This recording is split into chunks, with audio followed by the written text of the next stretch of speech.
Sacred Symbols, a PlayStation podcast, is brought to you by, well, you. If you want to learn how to support our show, go to patreon.com/laststandmedia. Greetings and salutations. Welcome back to Sacred Symbols, a PlayStation podcast. This is episode number 399. Whoa. My name is Colin Moriarty. I'm joined by only one of my sons today, Dustin Furman, executive producer. How are you today, my friend? Good to see you. I'm very well. I do have a question for you, Colin. Oh. I got to expose you a little bit. Oh. Are you positive, sure, 100% that your eating of once a day has no effect on your gut health? Because I'm noticing, I think I know more about your bowel movements than most people. Yeah. I'm probably, okay, like the hierarchy of knowledge of Colin's bowel movements, it's probably Micah. Yeah. And then it's me. Yeah. It's interesting that no one has any context to why you're even beginning with this. I just thought I'd start with a cold open. Yeah. It's interesting. Hard-hitting questions. We're running like 10 minutes late because I had a poop. Yeah. Did you see the summon sign the other day that I did with Brad where like 10 minutes in, I'm like, I got to go poop. And then I'm like, do you want to like, and he just kept going. Yeah. I saw that in the edit. I just saw at one point that Brad was by himself and I was like, either it's a delivery or nature's calling. So nature called. I don't know. I mean, it must have some sort of effect, but the idea is to like, it keeps your blood sugar down and you chip away at your fat and all the rest. I've always been a midday pooper, like an early to midday pooper. So yeah, I've got mine really locked in, dude, at like 10:30 a.m. almost every day. That's big time. It's great. I'm not even up that early. So, but I'm doing fine. I got the new fit, Oh yeah, you went and saw them. The new Descendants fit. I saw. How much did that cost? $70. This was not $30. That's very appropriate. Very appropriate. Holly got a Descendants coffee mug as well, so we've got some merchandise. But had a nice time at the concert. There was the opening band. Well, there's two opening bands. There was one that was an all-girl punk band. And they were singing about like freeing their pussy and stuff. And I was like, I respect it, but it's not for me. Yeah. Second band was Frank Turner. Do you know Frank Turner? Sounds familiar. I don't know though. Tell me more. Frank Turner. His music's good. I have no problem with the music overall. He's a little bit corny because apparently he used to be in a hardcore band and now he does this, the music he's doing now, which is a little lighter, but not soft music by any means. And he was like, we're going to do, he's like in hardcore shows, they do the wall of death. Well, let's have it. I'm going to divide the pit. But instead we're going to do a wall of hugs. Oh, no. I was like, oh, come on, man. Come on. You can't defile the wall of death like that. But it was one of those where it was kind of cringy, but by the end, he kind of won me over where it was like, okay, well, you mean well, even if it is a little bit corny and cringy. So, and Descendants were great. I realized the lead singer, Milo. His name is Milo. His name is, he's 63 years old. Yeah. Sounds about right. Like these boys are getting old. Yeah. They're getting up there. Ironically, he sounded better on Tuesday night than he did when I saw them in 2019. Interesting. Yeah. So I don't know maybe he was a little ill. Yeah. Singing's tough, man. I mean, that's I always think about that with touring bands and stuff like that. I always just think about singing generally. We're very harsh on vocalists. I watch video. Yeah. Like, what did I watch recently where I'm like, oh my God, it was like something bad where I was like, holy fuck, This is awful. It might have been Axl Rose or something like that. Oh, dude, he's so bad now. Yeah. And I'm like, but at the same time, it's kind of a bummer because all right. So we're like Guns N' Roses, for instance, you have Slash and he can replicate as long as he can like move every guitar part forever, basically. And it's going to sound great.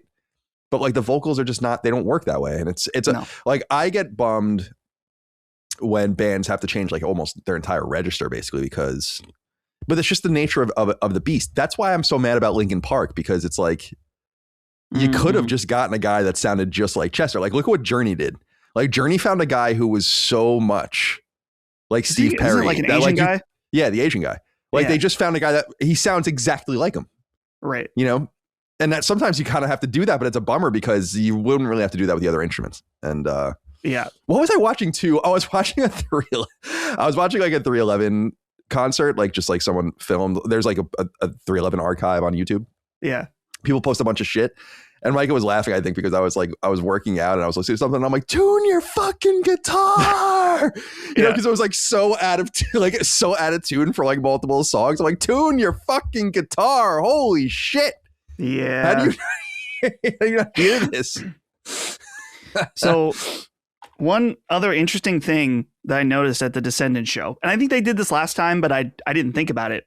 The opening bands, they got the stage lights. This is at a theater called the Roxy in Pittsburgh. It's a nice theater. I don't love it. It feels a little cramped, but the opening two bands got all their stage lights, their production. And before the Descendants went on, it was just dark on the stage. It had all their equipment and stuff out. And then when they come out, they just walk out, stage lights on, and then start playing. No, absolutely zero production. It was like super, I don't know, it felt very like we're just like a punk band and we're just here to play some music, and we don't got theatrics. We don't have some kind of like intro song or crazy light show. Just put on the stage lights and we're going to play for They don't do the 311 UFO landing noise for like 90 seconds. Yeah. Oh yeah. All the lights. I love that kind of shit, man. Oh, I love it too. Yeah. Don't get me wrong. The singer of Iron Maiden, last time I saw them, had a part where he had two flamethrowers, like shooting out fire during Flight of the Icarus. I love that kind of stuff, but I also respect the polar opposite. Yeah, sure. At the same time, I love stagecraft a lot. That feeling of a band you're excited to see coming on. Mm-hmm. The lights, the PA going, the music over the PA going soft, the lights going down. You know, the volume in the crowd drops for a minute, then it rises quickly. You see, and you know what's really happening. Very fun. I love being enough. I mean, I don't really go in the pit at all anymore, but when I go to shows, but going like on the floor towards the stage, and you can often see the stage clock too. And so, you know, if you're looking to the right or left, and so you can be like, it's time. It's really time. Like it's happening. Yeah. It's usually a big digital clock. I love that stuff, man. Yeah, dude. And this was one of the best concerts for me in recent memory. I had perfect view. We actually got Holly a seat in like the ADA section since she's pregnant. Yeah. So we didn't, I think you can buy your tickets and have an ADA, but we didn't think about it because we bought these tickets months ago. So we just asked and they're like, well, she can sit down, but we can't let you in here. Sorry. I was like, okay, that's fine. As long as she can be So she was alone. We were right next to the ADA section. So like we were standing basically where people walk into it. So we had a perfect view of the stage. And it was great. There was no one obnoxiously, and I know this is controversial for Sacred Symbols. I see the comments about it all the time. There was no one screaming in my ear. Good. Nobody going nuts. There were in the pit. If you're in the pit, all bets off. Yeah, I agree. You know, people crowd surfing, going nuts. I love that. But I'm in the area for people that don't do that. Right. And sometimes that's not always respected. Again, the appropriate show. It's like I said, like if you start doing that kind of crazy shit at a show that, you know, a new metal or some softer show, and you bump into me in the pit, I'm going to fucking shove you hard as I can. Just so you know, but if you bring it up to metal, you know, hardcore, things that are a little crazier, then it gets a little more spicy. That's just the way it goes. Yeah. I was in the old people section in the back. So that's cool. I totally respect that. Yeah. I haven't, dude, I'm not aggressive enough to be on the floor anymore, you know, and to survive on there. And I like the energy. I've never really been one to mosh myself. And, you know, Ramon, when we used to go to shows, would stage jive. I wasn't, you know, everyone should do it once if you can. Mm-hmm. But because it's interesting. I've told you before about how like my dad is like low key famous in the Western PA hardcore music scene, like how I've had these interactions where I'm like, they're not like going to play know drums for everybody. Yeah. We were in the merch line, and this was just a guy that was there, comes up to my dad and he's like, yo, you were in the band Blindside. My dad's like, oh yeah. He's like, dude, he's like, this is my daughter. Dude, listen, this guy was in the best hardcore band in Butler County. He said county, of course, from Pittsburgh. My dad's like, oh yeah. And he tried to introduce, like, he's like, oh yeah, this is my wife, Marcia. And he's like, oh no, you guys are amazing. Like, completely ignored. Like, this guy was like apparently a big fan of one of my dad's bands. I'm like, Blindside, that's a real band. My dad was first. The Butler PA Blindside was before the Swedish Blindside. The Swedish, dude, I love Blindside. The Swedish Blindside? They're fucking awesome. They're Christian rock. So you might have seen them or something at one of your. Well, that's why my dad always kind of had a grudge against them because he always was like, that was our name first. Did he, as I understand it, if you're using a name in commerce, like a trademark, or like a mark, but you don't trademark it, the other company or entity that does it can control the entity, but those that are using it before that date of trademarking can continue to use it. I think I'm pretty sure that's what happened with the band Ghost in the United States. Because remember when they first came out in the US, all their stuff was Ghost BC or something like that. And then, anyway, I know they continued to use it, but they weren't a band for much longer.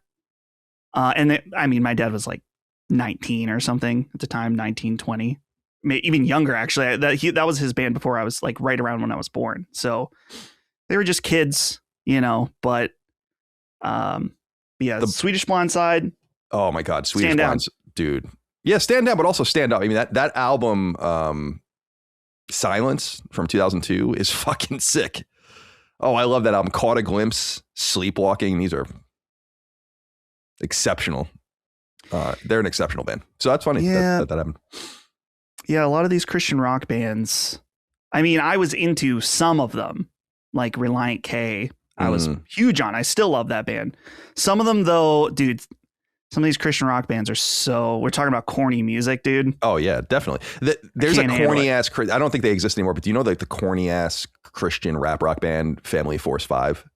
Oh, yeah, we talked about that. I love those guys. Like they're corny as hell. Yeah. There was always people in my, like, around me that liked the band Skillet. Oh, Skillet. Yeah, that was another, like, that was like new metal-ish kind of. Yeah, I can't do it, man. Just can't do it. The best new metal Christian band was POD. Best rap. Oh, hell yeah. Band. Yeah. Hell yeah. Dude, POD they're awesome. Southside or whatever that band, what was that? Southtown. That first record, the Sounds of Southtown or something. My ex and I, like long time ago, used to talk about it because we dated after high school. But in high school, like someone was on the street team for POD, like randomly in like 1999, was handing out cassette singles of Southtown. And I went home and listened to it. And I'm like, this song fucking rules. Holy shit. And that I became a POD fan that day. Yeah. My dad always, a lot of Travis Furman heavy episode already, 13 minutes in, but he always, anytime POD comes up, which he loves them, he's always like, yeah, I had them booked for a show at the Wall. But there was a venue called the Wall. He's like, I had them booked, but they had to cancel. And they said they would book another show later on with me. And then they blew up. Yeah, that sucks. And so he's like, Sonny owes me a show. I didn't know your dad liked like rap rock and rap metal. I mean, he likes all kinds of stuff. Yeah, that's good. So. That's good. Yeah, POD was awesome. I remember my dad really didn't really like it, but I think appreciated POD's musicianship. Like my dad, did I tell you my dad and I appreciate this about my dad. Even when my dad and I always had a good relationship. I love my dad very much, but high school was a little dicey. He was like a single dad. I had moved back in the Long Island. We were a little dicey at times, but he used to always sit with me and watch MTV or MTV2. Nice. And so many music videos and so many songs and so many albums and things like that, which I always appreciated. So I always think about him with that, the stuff he liked and the stuff he didn't. I always talk about, again, I've said a million times, like Disturbed. It was like, he fucking hated them. I remember him laughing, like when he heard Down with the Sickness or something. I get that though. Because of the, yeah, it's like, it's a little, I'm not into it. I like that first Disturbed record. Maybe the second one's pretty good too, with Believe on it, or I think it's called Believe, but I don't know anything after that. Anyway, this is a PlayStation podcast. We've been going for 15 minutes. We haven't even acknowledged the fact that Chris isn't here. True. He's tending to a personal matter. I don't know how much he's said publicly about it. I'll let him speak about it. Just a family thing, so we wish him well. He'll be back maybe next. I hope he's back next week, because next week's episode 400. But if not, he'll be back when he's back. I guess we wish him the very best. Just leaving him alone, as one does. He doesn't seem to have any sort of presence the last some days in the Discord or on social media or anything like that, I don't think. And I think he's missing Snark Tank as well. So he's just MIA for he was a little while. Well, yeah, he posted on his Instagram stories. So there is a little bit out there, but you can go check that out. Oh, so he's talked more deeply about it? He just posted a picture with, the person that is involved. Okay, so I just don't want to. We'll just leave him to talk about it. But we wish him. I don't think it's like a big deal. I just want to respect his privacy. So we wish him the best, and it's just me and Dustin today. Dustin, you go down. I don't know what am I going to do? This is like, do you know the whole thing about the emergency goalie in hockey? That every game has an emergency goalie that will play for either team. Really? Yeah. So each team, NHL teams typically carry 2 goalies on their roster. Then they'll have an AHL team with 2 more goalies. So if you have a goalie, and each team has a starting goalie that usually plays, and then a backup goalie that will play sometimes and play on if you play back-to-back nights, it's a lot to ask your goalie to play twice and so on. If one of those goalies gets injured, you usually find the other goalie plays, and then you call in a goalie from the AHL to come up to the NHL, and you're good for the next game. But there have been these situations where both goalies get hurt. And so typically there's a practice goalie for the home team that often dresses. He might be a Zamboni driver or an ex-college goalie or something, and he just plays with them sometimes. And he'll be at the game ready to go. And every so often he has to play, and sometimes he has to play for the other team, which is interesting. Yeah. Pretty interesting. Yeah. I would say, your backup goalie for Sacred, if Chris and I were both out, I would assume you would talk to Brad. Yeah, Brad. But then we start getting homogenous, between all the shows and so on. That is the obvious choice, but it starts getting a little homogenous. Then if you're both out, then I start considering, do I just permanently replace both of you? Right. With Mystic Ryan and Radic. Ryan and Radic. Yeah. Okay. and Sandeep Rai. It's maybe time to get some new blood in here. Honestly, you should replace yourself too. Yeah, I might. Sandeep can replace me. Yeah.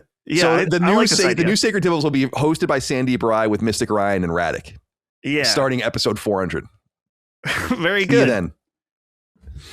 I don't see. Here's the problem. You own the show. That I'm trying to figure out if I could still make some money off this. You own the title of the show, so you can just kind of reap the rewards. I'm gonna have to start an Aldi version or something of Sacred. So you have to call it Symbols That Are Sacred or something. Symbols That Are Timu Sacred. It's not a bad idea. Don't be away, Chris. Don't be away too long. It's like when a quarterback goes down on a team in the NFL, and the backup comes in for a few weeks, and then and he plays pretty well, and then the starter's ready to come back, and everyone's like, I don't know. Right. Things are going pretty well without you here. Arguably, I don't know. I know a little bit of what your thinking was at the time, but Chris being out is what introduced me into this show. Mm-hmm. So there are consequences to action. There's a ripple effect. There's a little domino, big domino. I've said it to you. I think we've talked about it on the show that I already know who I would ask if either of you left to do the shows. I might have said some of their names already. But I think it changes the whole dynamic of the show such that if I were to do a different show, you guys were like, Dustin's like, I quit. Chris is like, I'm going to go and research Epstein's Island for 10 years and see what I can discover. Sure. I think I would just rename the show. Yeah. That might be bad branding though, to do that, but who knows? Who knows? It would be a different show too. I kind of like the show we do. I don't want to do it any other way. Right. It would certainly be different, but I like this idea of what is it the new class? Oh, Saved by the Bell. Say it would be Sacred Symbols, the new class. Yeah. God, I wanted to like Saved by the Bell, the new class, but I just couldn't get into it. It just wasn't for me. Everyone's like a bootleg version of someone else. Next week is the return of Scrubs, which is one of my favorite shows. Reviews are pretty good, but it still feels like I saw a review that was like, it's too much like it was before and it hasn't evolved. I'm like, great. That might be what people want. Yeah. That's what I want. I don't need a new evolved version of the show Scrubs. My girlfriend in college was like obsessed with that show. Yeah. That was during the era when you can like download like VLC versions of like every show in like 360p. That's how I watched it in 7th grade. On laptop. Yeah. Yeah. Well, what should we do? Hang out?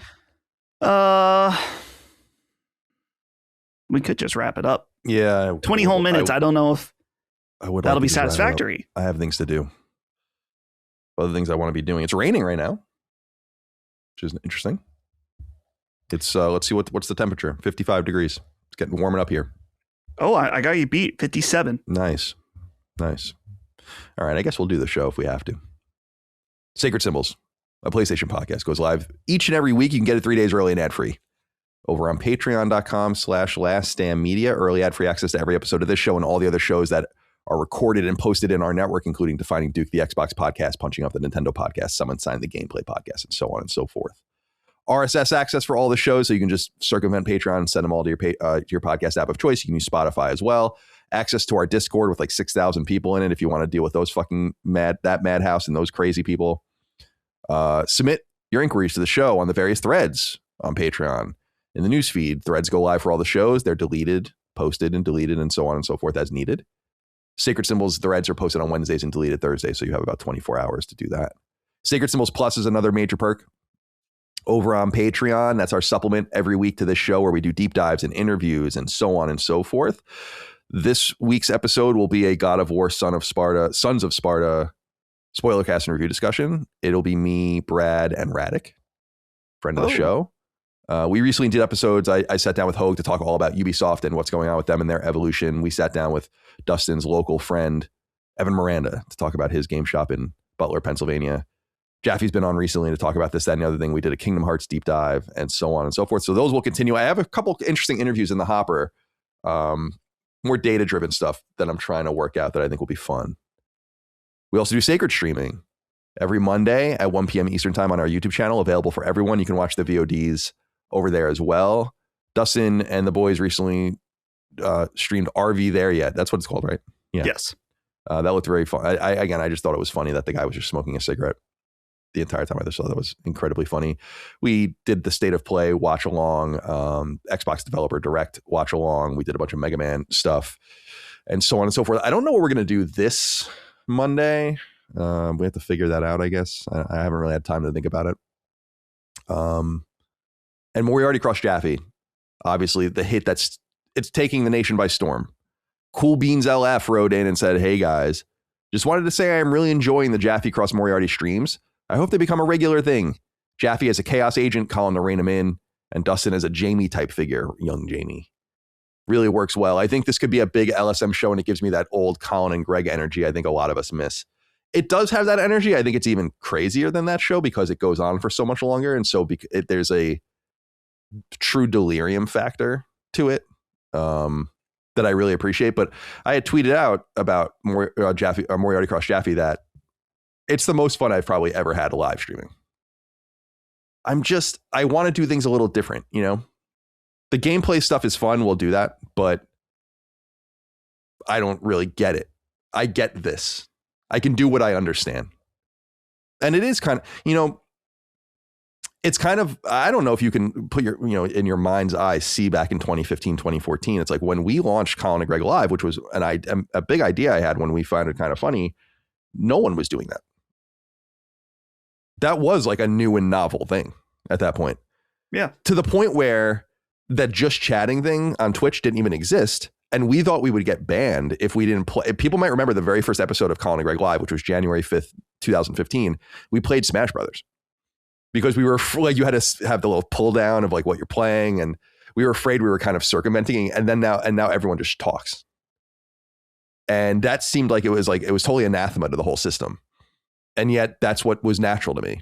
And it's still, all these years later, 11 years later, still the most natural way for me to do live content. But we'll continue to play. We have what should we play on Monday? That's a good question. I don't know. I haven't thought about it either. I mean, I have a bunch of ideas. It's just like this is the thing that's bothering me. Let's talk through it. Sure. Some people are like, we want gameplay. Like, we want to watch you stream games. But there is no doubt that is not what a majority of the people that are watching want, comparable to the numbers for the either the talking streams or the coverage streams. So I do think we are courting a different sort of audience from your mainstream, not naturally. I mean, we're not a mainstream outlet at all, but your mainstream game consumption, Twitch style stream people, of which I just can't understand.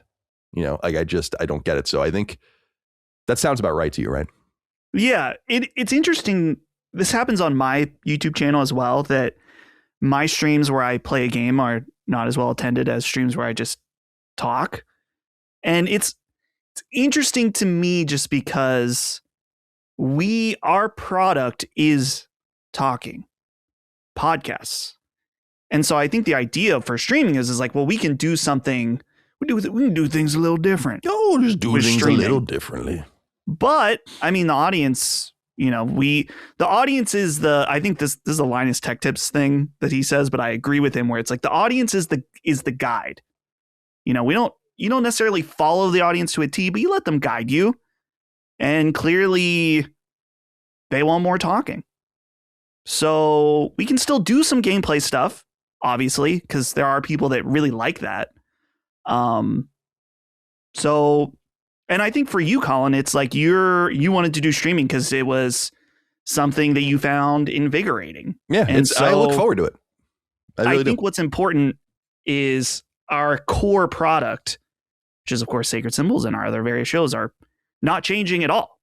So if you don't, you know, if we kind of experiment and play around with streaming, it's like, let us figure it out for a bit. You know? There are some people that think this would affect something else. And it's like the Patreon. This is one of the things we were talking about with streaming is like, I almost am just kind of segmenting the streaming operation from the Patreon operation.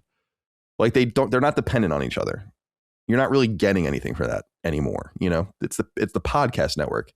That's the core business. But I'm looking at the numbers. It's like, because people are like, oh, we want to see you play games. And I'm like, I mean, I showed you Metal Eden and we played Ball Pit and we played all the way through Marvel Cosmic Invasion. We played Terminator 2D No Fate. But those streams did 15, 12, 16, and 11,000 views, which is good. I mean, for streaming is great. Yeah. The Jaffe streams have done 38 and 43. So, you know, we're going to pay attention to that. It's been a surprise.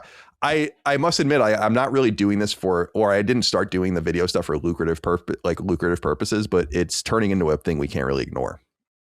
And that's, or we could ignore it, but it would be stupid to ignore that. Yeah. So we continue on, and of course we'll do our interstitial, you know, live live content when there's a state of play or something like that. We'll do that as well. Yeah. I wonder how if like Brad and Micah and you or someone streamed the Nintendo showcases. I wonder how that would do. Yeah, I mean, I'm sure it would do pretty well. I think Brad normally streams those on his channel, but too bad. We can work something out. All right. Merch. LastDayMedia.store. T-shirts, sweatshirts, hats, stickers. We appreciate you. Thank you for supporting us. Sacred Symbols is sponsored by Shopify. Shopping online is incredible. You can get practically anything from around the world shipped to your house with just a few clicks. I'm always buying band merch, retro games, and other nerd stuff, if I'm being honest, but I hate it when I'm putting in my order, filling out my address, and realizing my card is in my other pants pocket and it's in another room. Thankfully, the purple pay button has all my information saved, making checking out as simple as a tap on the screen. Shopify is the commerce platform behind millions of businesses around the world and 10% of all e-commerce in the US, from household names like Last Stand Media, we use Shopify for our merch store, to brands just getting started. And it's so easy to get started with your own design studio. With hundreds of ready-to-use templates, Shopify helps you build a beautiful online store that matches your brand style. And the best part is Shopify is your commerce expert with world-class expertise in everything from managing inventory to international shipping to processing returns and beyond. See less carts go abandoned and more sales go with Shopify and their Shop Pay button. Sign up for your $1 per month trial today at shopify.com/sacred. Go to shopify.com/sacred. That's shopify.com/sacred. All right, let's get into some topics of discussion, then we'll get into the news of the week. We'll get into what we're playing. We'll finish up with listener inquiries. But topics of discussion, of course, we like to just stretch our legs at the beginning with random things. We have done plenty of that already on this show, but we'll begin with a comment from Maddie, who wrote in, and this is not Maddie, Mr. Maddie Plays, but Maddie, M-A-D-D-I-E. Dear Sacred Symbols team, I've been listening to this podcast for a year, and I'm writing to inform you that it is on the verge of ruining my life. The sheer depth of industry knowledge on this show has rendered every other gaming podcast unlistenable, leaving the weekly episodes of Sacred Symbols as the only thing I have to look forward to. However, last week, while listening during my morning bus commute, I began laughing uncontrollably as Dustin and Chris's Chris Reagan's he says Reagan here, impressions of Alex Jones. I wonder if he thinks that that's his name. That'd be honestly insane. But also, it's probably just an autocorrect thing. Yeah. I began laughing uncontrollably at Dustin and Chris's impressions of Alex Jones discussing the Ritual Network. The side eyes from fellow passengers were immediate and severe. The bus driver refused to stop for me. To prevent further ostracization for my community, I must respectfully request that Sacred Symbols cease operations effective immediately. I wish you all the best in your future endeavors. Thank you, Maddie, for writing in. Glad to have you on board the Ritual Network. The Ritual Network, they're spending $1 million to bring down Mind's Eye. I can't wait to see like what that's all about. Like, what if it's true? Like the funny thing about the Mind's Eye situation and Build the Rocket Boy is like their PR is like, yeah, this is happening.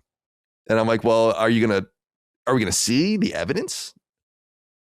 I guess it's none of our business. Technically, you're a private entity, but it's a pretty extraordinary accusations.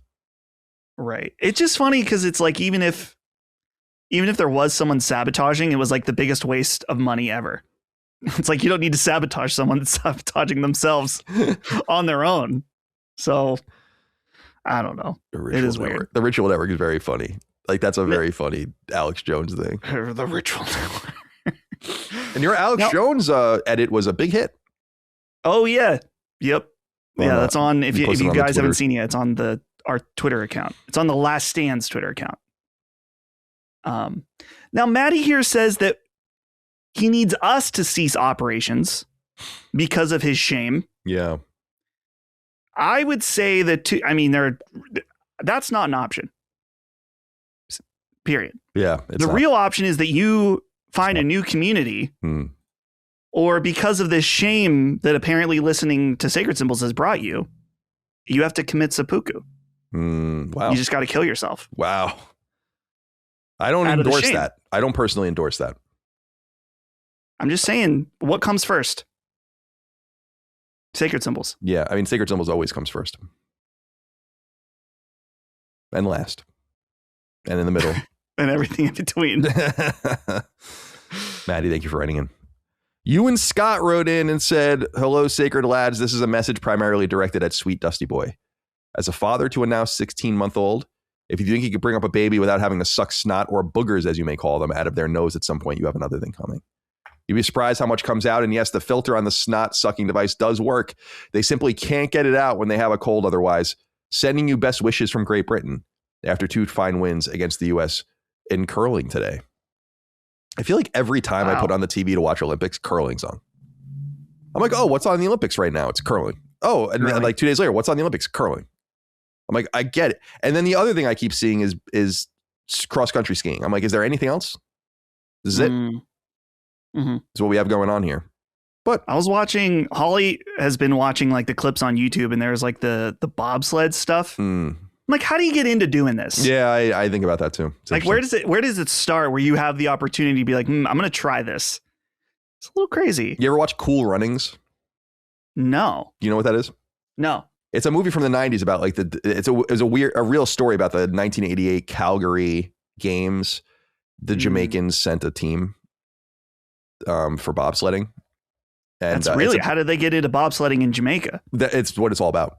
Yeah. And it's like John Candy is in the movie. It's like one of his last roles. That's it's actually a really great movie.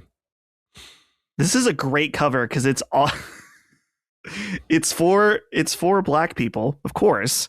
And then John Candy in the background, like pointing. Pointing. This is a big white guy in the back. That's great. Yeah, that's like a classic 93-ish, 94, something like that.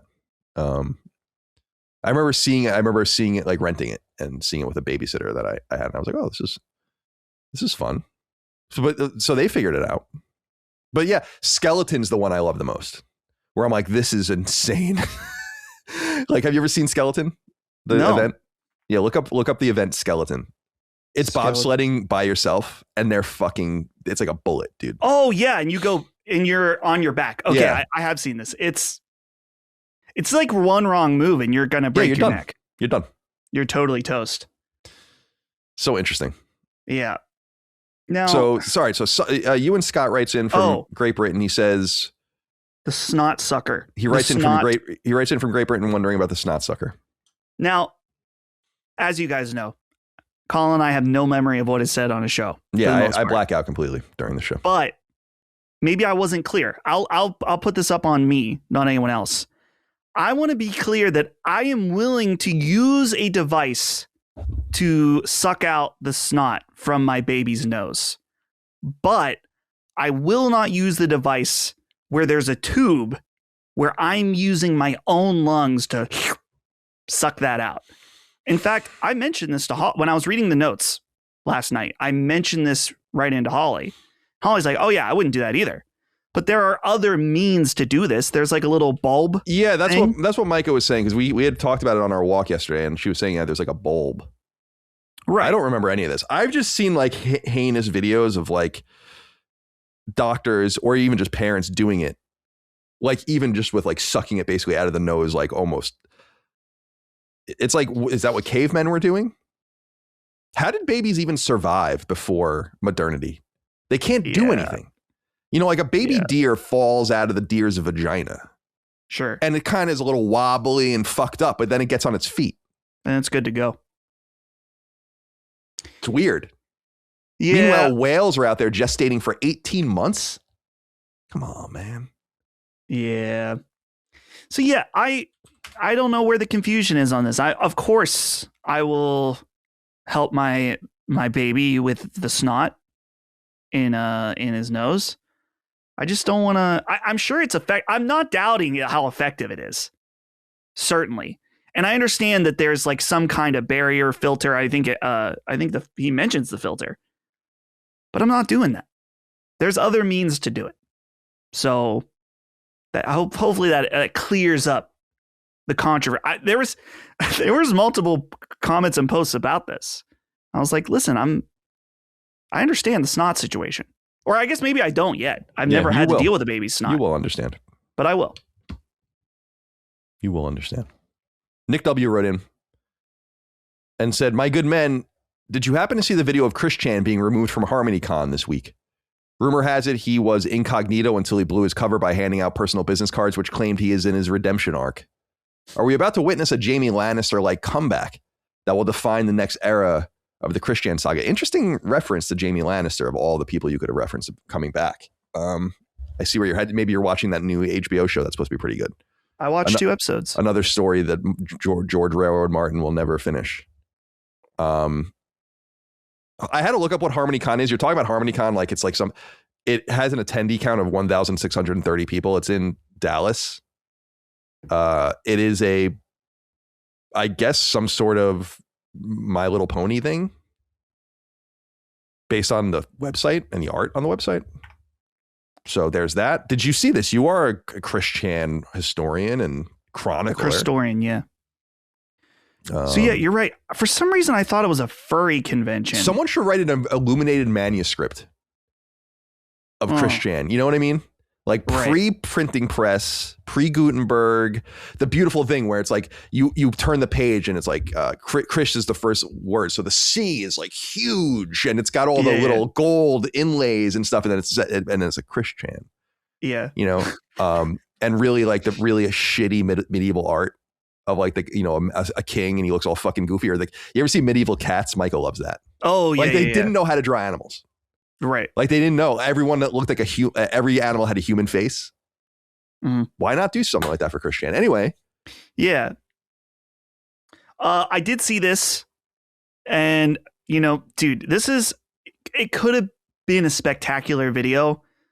Huge cameraman fail on this because it's mostly just audio.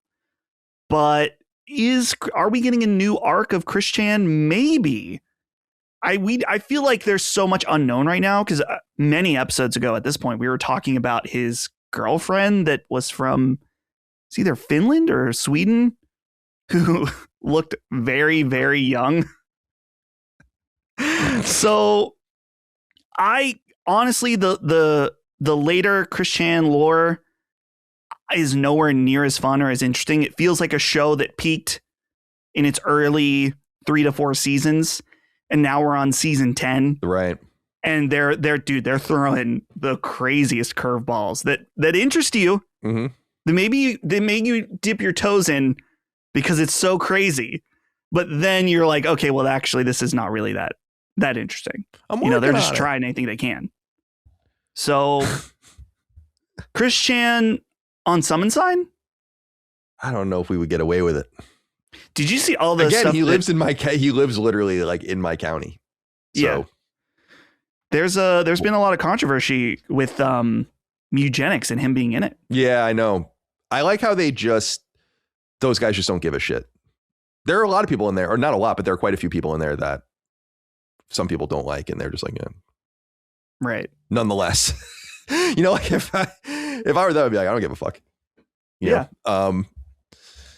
Maybe it would have affected you in a different world, but people are really into that game. I'm looking here. Yeah, it is. HarmonyCon is the ultimate celebration of all things pony. Oh, this is the 7th convention, and the numbers of attendance have gone up every year. 500 to 624 to 809 to 1,080 to 1,115 to 1,282 and now 1,630. So this is growing in power. This particular I will be honest and like I make no bones about this. If you're a grown man into My Little Pony, there's like, and you're into it. Like you don't watch it with your daughters or like, oh, I remember that when I was a kid. Like it was, around when I was a kid. That's fine. If like you're so into it that you want to go to a convention by yourself.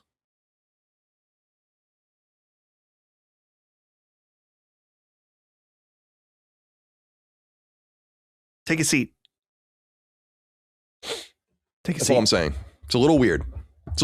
It would be like, what would be, it would be like going, there being a Barbie convention full of grown men. Yeah. I don't know. I don't know. Like there's really no difference. It's for the same exact audience. Barbies, there maybe could be an angle of like a collector argument, investment argument. But if it was like, we're having a convention about a Barbie TV show that adult men are into, at least Barbie's a human. And a attractive young lady. Right. Where we're talking about take a seat. Ponies. Take a seat. Take a seat. You take a seat. Me take a seat. Yeah. Why? I mean, I'm just saying. I don't know much about Barbie. I'm just saying. At least it makes sense. It makes some sense. Right. You know what I was thinking? I was thinking about our wedding, Mike and my wedding, where we had the Chris Hansen board and with everyone's seats, and it said "take a seat" on it, which I thought was really funny.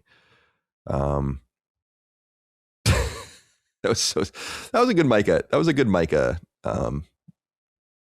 joke idea. Got a lot of whimsy. I really appreciate that she did the "I think you should leave" photo booth. Mm-hmm. because I'm sure that her family and your family had no fucking clue why there's like a hand, like a thing that you can hold that says like 55 burgers, 55 hot dogs, 55 shakes. Like they probably are like, what the fuck is this? Yeah, I think my family just knows I'm weird. Surely there's like only like 10% or less than 10% of people there. But I was one of those 10%. And I very much appreciate it. Yeah. She did it for folks like you. Oh boy. I'm going to tell you what. Nick W., thank you for writing in. Chris Chan will be waiting to hear from you. Jeff George wrote in and said, good day, my fine young cannibals. Fine young cannibals. Oh. You drive me crazy. They sang that song, right? I have no idea. Like no one else. Yeah, that's a great song. You were you going away from the mic so it wasn't as loud? I didn't want to spike it. Oh, I thought you maybe were singing it like out to Micah. No. Micah's not even here. Oh, maybe she is. Well. She wasn't when we started. Who knows where she is? Trying to find another husband. Jeff George says, my question is for Dustin with a brief preface for Colin. Colin, there's currently a gap within gaming conversations covering fatherhood and the role a father plays in sharing adventures with their children. With the recent news that Dustin is expecting a sweet baby boy, my mind can see a future where Jaffe plays the role of seasoned vet and Dustin navigates how to share his passion with his son. Dustin, how do you plan to introduce your son to this hobby that we all adore? What will be his first console experience? From one dad to a future dad, you are about to embark on life's greatest journey for a man. Don't fuck it up and let him play Roblox. That boy ain't playing Roblox.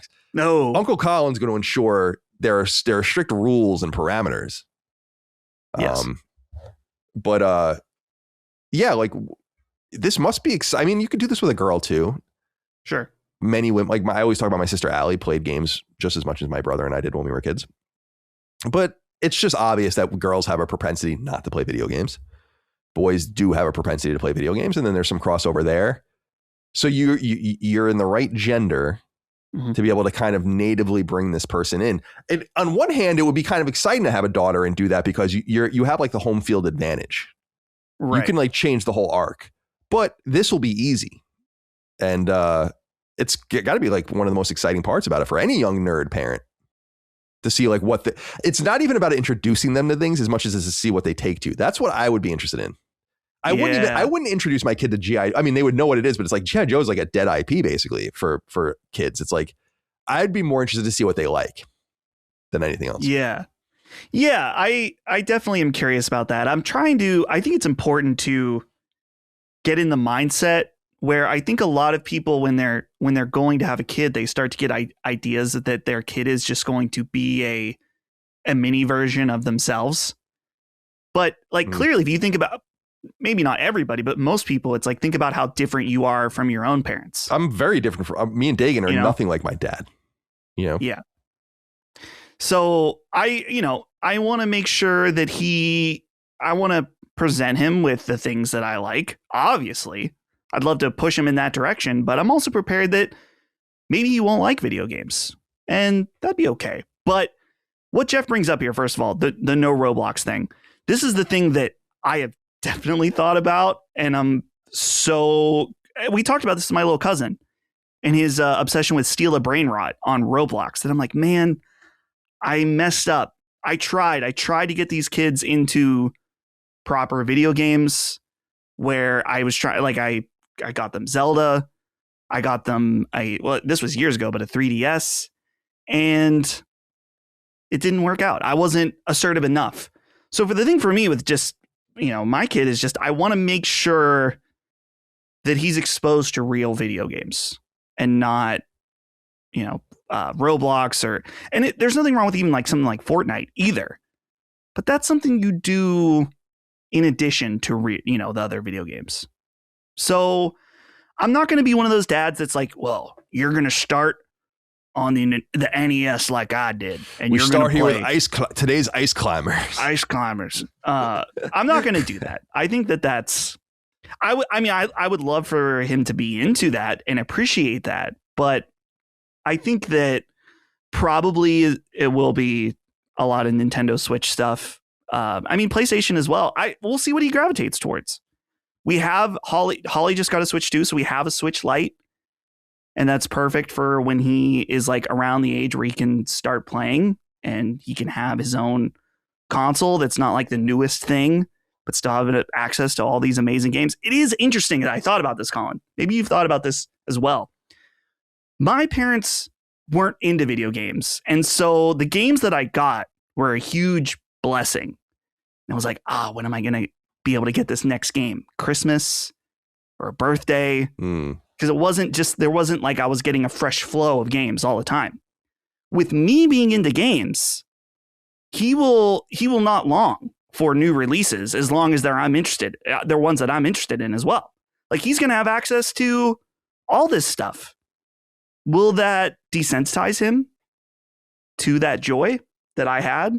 Or will it save him from the suffering of not being able to play the game that you want so bad? Because he's just lucky that his dad's going to get it also. I don't know. Little boy, you want to play Sword Art Online? Dot hack, dude. I wasn't allowed to watch or play Dot hack because I asked for the manga at a Walden Books at Clearview Mall in Butler, and my mom opened it up, and the first like full color thing had like a half naked girl on it with her boob out. And my mom's like, no. I'm like, it's just that picture. It's not what it's about. She's like, yeah, sorry. But you put it in your spank. You put that in the spank bank though, didn't you? When this happened, I was interested, but it was pre-spanking era. Right. So take it easy on yourselves out there. take it easy. All right. What are Dot Hack and Sword Art Online? What are those kind of games called? There's a word for it. Or that story. Well, that type of anime is called isekai. Isekai, right. That little boy's gonna like his isekai. He's gonna get transported to another world. Like Ni no Kuni is an isekai, right? All right. That's all we have for the inquiries from. That's it. That's the end of the show. I don't even want to do any more. By the way, did you see Chris popped into the document? No. For like 2 minutes. It's like he was here spiritually. I didn't see that. That's it's a little free. Maybe he's just curious. You know, he cares. Maybe what if we tell someone that and then they're like, what are you talking about? Chris died 30 years ago. You know? And I'm like, what? But he was in the Google Doc. He was on 400 episodes of Sacred Symbols. I've been reading a lot about early Christian thought and what like I'm fascinated, and I think you know this because I've even written fiction about it. Is like I'm fascinated by this. The early like one maybe like 250 years after Jesus dies, when like there are no rules, and people believe everything. Like if you read about like Christianity at that time, they believe there's like all sorts of things, and one of them is that Jesus didn't really exist. He was like an illusion. Whoa. And I'm trying to think of the name of it. It wasn't until the Council of Nicaea, early 300s, that like the rules were really set down. You can read about a thing called Arianism, unfortunate name, where it's about how like Jesus was. It's like this whole argument on if Jesus was literally the Son of God, and if so, he existed inside time as opposed to God who existed outside time, making the religion somewhat polytheistic. And so it's fascinating shit. Yeah. In other words, like the rules and everything we agree, even Protestants and Catholics, like, and Orthodox, like everyone agree on certain things that like were totally not even right. Like it's really interesting. I don't know why I brought that up. Oh, the astral projection kind of shit. I enjoy watching YouTube videos from scholarly non-Christian perspectives about just recently I was watching a YouTube video about like the historical evidence of if Jesus existed. Oh yeah, the historical Jesus, the so-called historical Jesus, right? Yeah. And basically it's like most scholars, Christian or non-Christian, believe that Jesus at the very least existed. Mm-hmm. Like it's kind of, to my understanding, it's like not really, if you think like it's not realistic to think that Jesus did not exist as a person, whether or not you believe he was, you know, the Son of God or had some kind of mystical powers. Because there were all sorts of messianic figures at that point. Right. Too. So he could have just been another one of those. But yeah, I love that because I think they say what it's like his baptism and his crucifixion are the two things that like basically all the scholars agree actually happened. Everything else is up in the air. I have a really hard time with, I mean, I believe Jesus Christ existed. I believe a lot of things in antiquity happened as we understand them, but I have a really hard time with antiquity, as I've said many times, because I just don't know why we're so sure we know anything. It's like so funny. Even some of the stuff I'm reading with the Christian stuff, like the early Christians, it's like the only reason anyone knows about them at all is because of the people who wrote to talk shit about them. So like so they like write and they're very clear. It's like, we know that this sect of Christianity existed in like the 100s, but literally only because like some of the church fathers were talking shit about it. Like not even there, because they would burn and like destroy all their shit if they were heretical. Right. So it's like, with that in mind, I'm like, why are we confident we know anything? Except for like, obviously there are facts that, hieroglyphs have these, in Egypt have these orders of kings and all these things and these dynasties and stuff. I understand all of that, but like the way I read about a philosopher, like an ancient Greek philosopher, and then you go in and you're like, all right, so like, what is this guy's works? And it's like, we know about this Greek philosopher because Cicero talked about him 2 times. Mm-hmm. And I'm like, the fuck are you talking? Like it's so funny when you think about, and then you think about transporting those people to today, that the ones that are writing the stuff down that we're still using, and they're like, you're using that? I made that shit up, or like that was like propaganda or whatever. I don't know. So I'm bothered by older things like that, which is a weird thing for a history person to say. But I just don't think we conclusively know like what has happened in granular detail, except for like maybe in the last 1,000 years. Yeah, that makes sense. And it might even be worse than that. It might even be until like the printing press, really. Like, it might even be like 600, 700 years where people had to write shit down manually. Right. And why wouldn't you, if you're copying something and you have a slightly different opinion, then who are you to not skew something? That was one of in the video was talking about like one of the earliest non-biblical like writings about Jesus existing was a document that was supposed to be, I'm trying to remember. I don't know if it was like written for Jewish people or something, but it had a very clear slant that was like, it called Jesus the Son of God. And the guy was like, whoever wrote this was probably changing it to fit a message that was better fit for that moment. And I was like, certainly could be true in some instances. All of this because we were talking about Chris being an astral projection in the Google document. Yeah, it's interesting. You know what I always think about? Like, 'cause everyone that listens know I went to college for, I have my undergrad in history, so it's not like I'm a historian or anything like that. But I obviously studied history and was in a lot of classes and read a lot of books and all the rest. And the one thing I always think about, because I was in college, I graduated in 2007, so about 20 years ago. So it's not like that long ago. Yeah. Specifically about the peopling of America.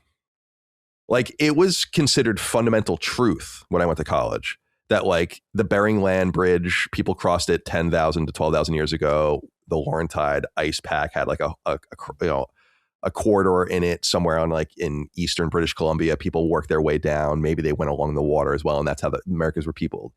And like, if you ever question that, people would look at you sideways and stuff like that. And that's like categorically not true. And we know like that might have been part of it. But by the time that happened, people had already been in the Americas for 30 or 40,000 years. And like, that was, people said that shit with their whole chest. And they were wrong. And like, when we started doing LiDAR stuff with like in the Amazon, it's like, this site is 40,000 years old. So how the fuck did people from 10,000 years ago build this thing? Did they travel forward in time, or did you fundamentally not understand something? And that's the shit that bothers me about scholarship, especially the humanities, which I love. But there's always this lack of like, you don't really know. Yeah. You're putting out your best guess as a fact. And it's frustrating. Yeah. I was reading about the history of linguistics recently, and there was this movement in the 19th century. It's not a thing anymore, where they're like, we should just stop trying to figure out where language came from because it's unknowable. Like what are we even talking about? But we can't, pardon the pun. And it's just so funny. I don't know. Anyway, this is why we need Chris here to Rein us in. Rein us in a little bit. Let's talk about games. Wanted to call this first one out. This is just a quick RIP. Shuntaro / Curry Sage. Shuntaro Iida or Iida. Longtime Japanese programmer who is the director of the Bloodstained series, but was a longtime programmer on Castlevania before that with Iga at Konami. And his last project at Konami was actually Metal Gear Solid 5 before he left with Iga. That was after Iga had left, of course, to go ultimately work on Bloodstained. He has passed away. A statement was posted on his Japanese Twitter account saying Shuntaro, known as the Curry Sage, who has been battling illness for some time, passed away on February 10th due to pancreatic cancer. We extend our deepest gratitude for the kindness shown during his lifetime and respectfully report this here. Shuntaro's adventures in this world have come to an end, but his works will remain. We sincerely hope that you will continue to enjoy the games he created. He was 52 years old. Obviously not a well-known name, but someone that's close to the games that I love. And so just wanted to acknowledge him. We don't have to get any further into it if we don't want to. I don't mean this as any insult. It's an observation. I wonder if this is part of the reason why Bloodstained is taking so long. The second one. Yeah. If he wasn't well. Right. And if they didn't want to move away from him, or there could be a cultural thing, or like kind of putting the team in stasis while they figure things out. If you don't have a director. Yeah. You can't really, who's making the choices and like, running the creative and running the technical and doing all those kinds of things. So it kind of explains a lot in any way, or it could, maybe it has nothing to do with it, but I doubt that. Yeah. Because it's been 7 years. So, and they said that he's been battling this illness for some time, but yeah, I know him from, he would go as Shuntaro, by Shuntaro in the credits. And I think he was pretty seminal in programming all of the Metroidvania ones on GBA and DS. Like he came in later. Iga came in later. Like we give Iga a lot of credit for Castlevania, and he did work on like, I think he worked on like some of the 16-bit stuff, but he really didn't start working on the series in a major way until Symphony of the Night. So like there's these generations of Castlevania, and certainly these guys in the Metroidvania realm are well known and beloved. So I just wanted to wish him and his family well. R.I.P. in peace, of course. Yeah. And we eagerly await Bloodstained. I imagine it'll be dedicated to him when the game comes. All right. Another RIP.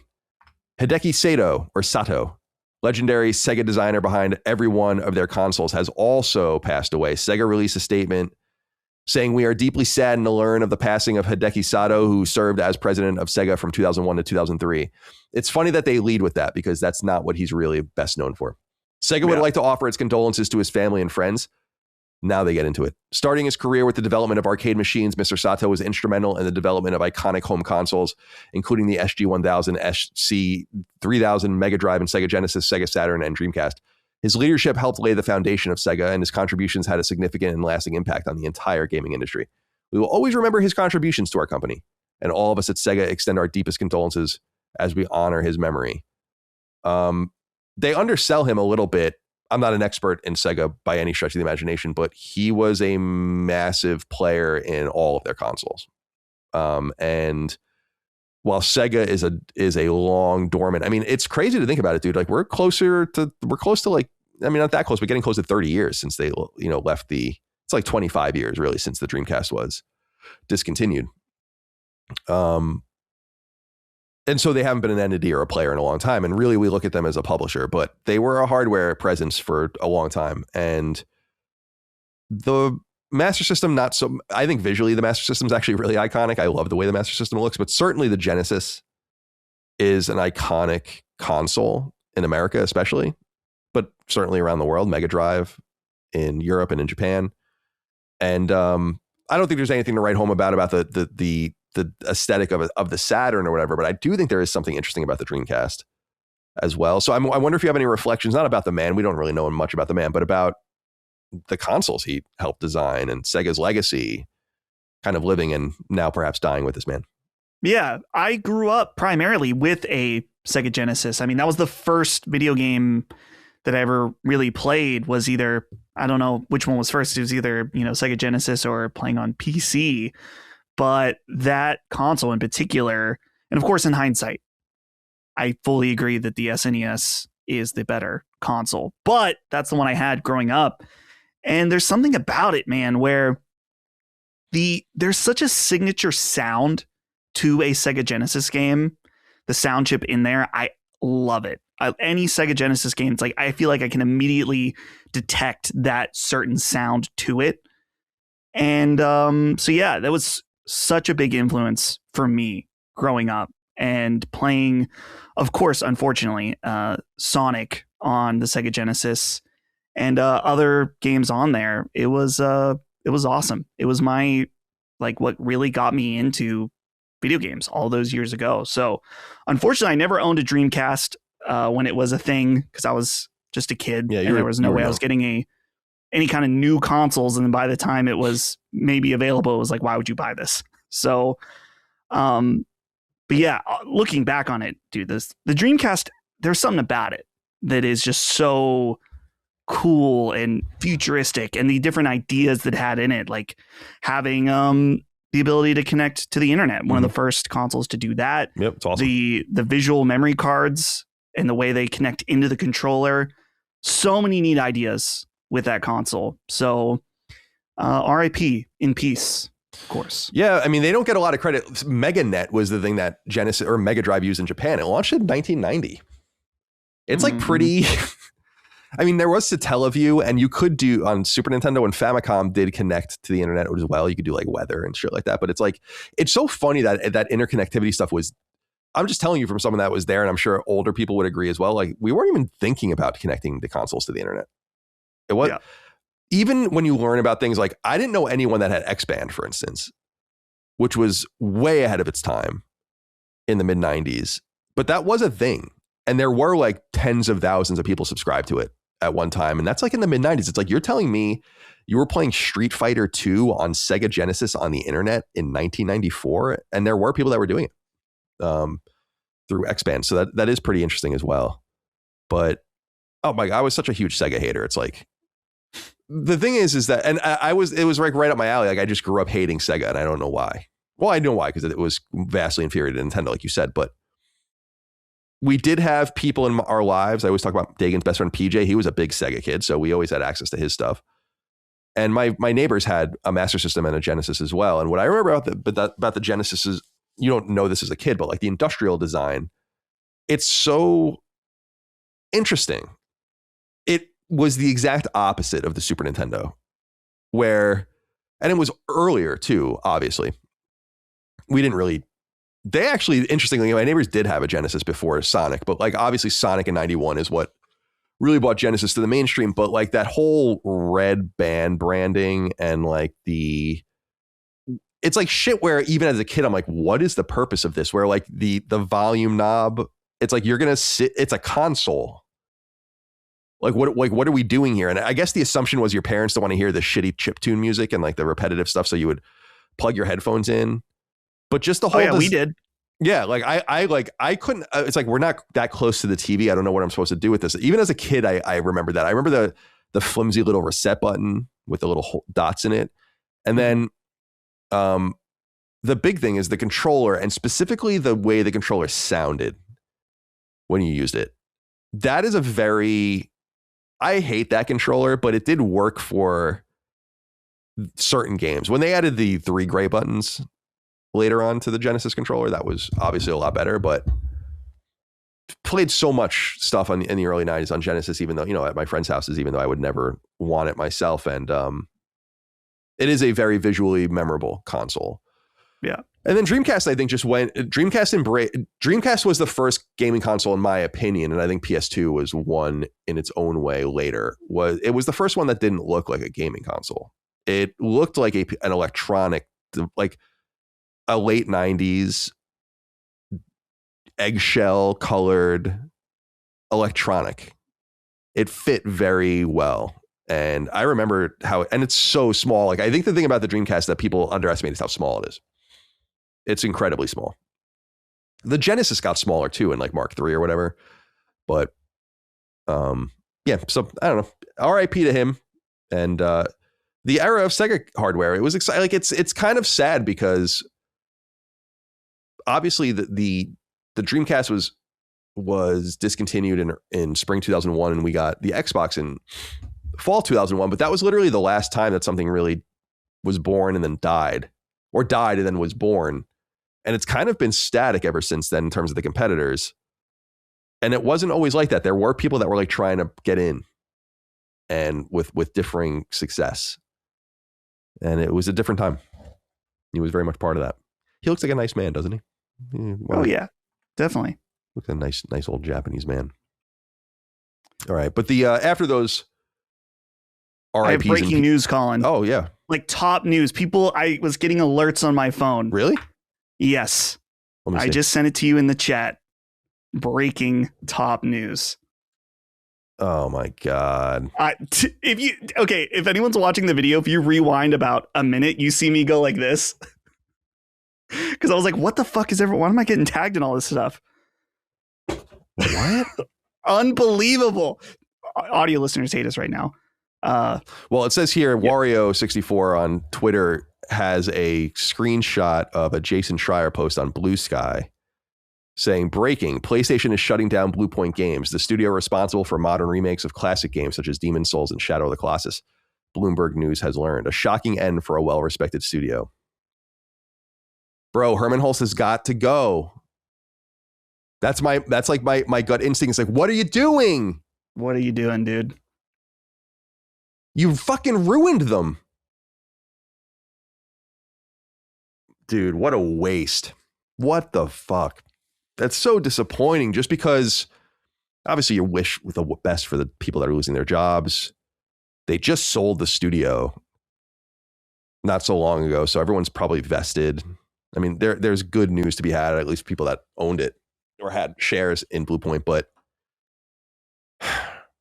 it seemed like it was a harmonic sort of acquisition along the lines of a Nix's, where it's like you have this studio that can help you.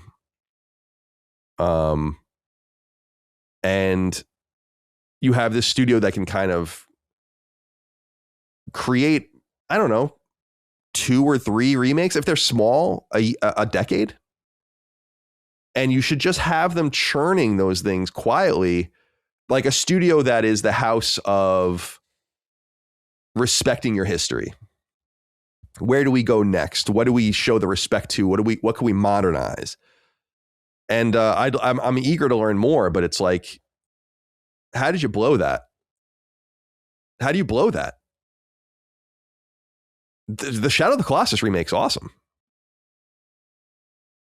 I don't play Demon's Souls, but I know people really love that game. What do you think? I'm looking, it's behind a paywall, but I think I can read it. This is from The Verge. Following a recent business review, a spokesperson told the publication about 70 staffers will be cut. The studio will be shut down in March.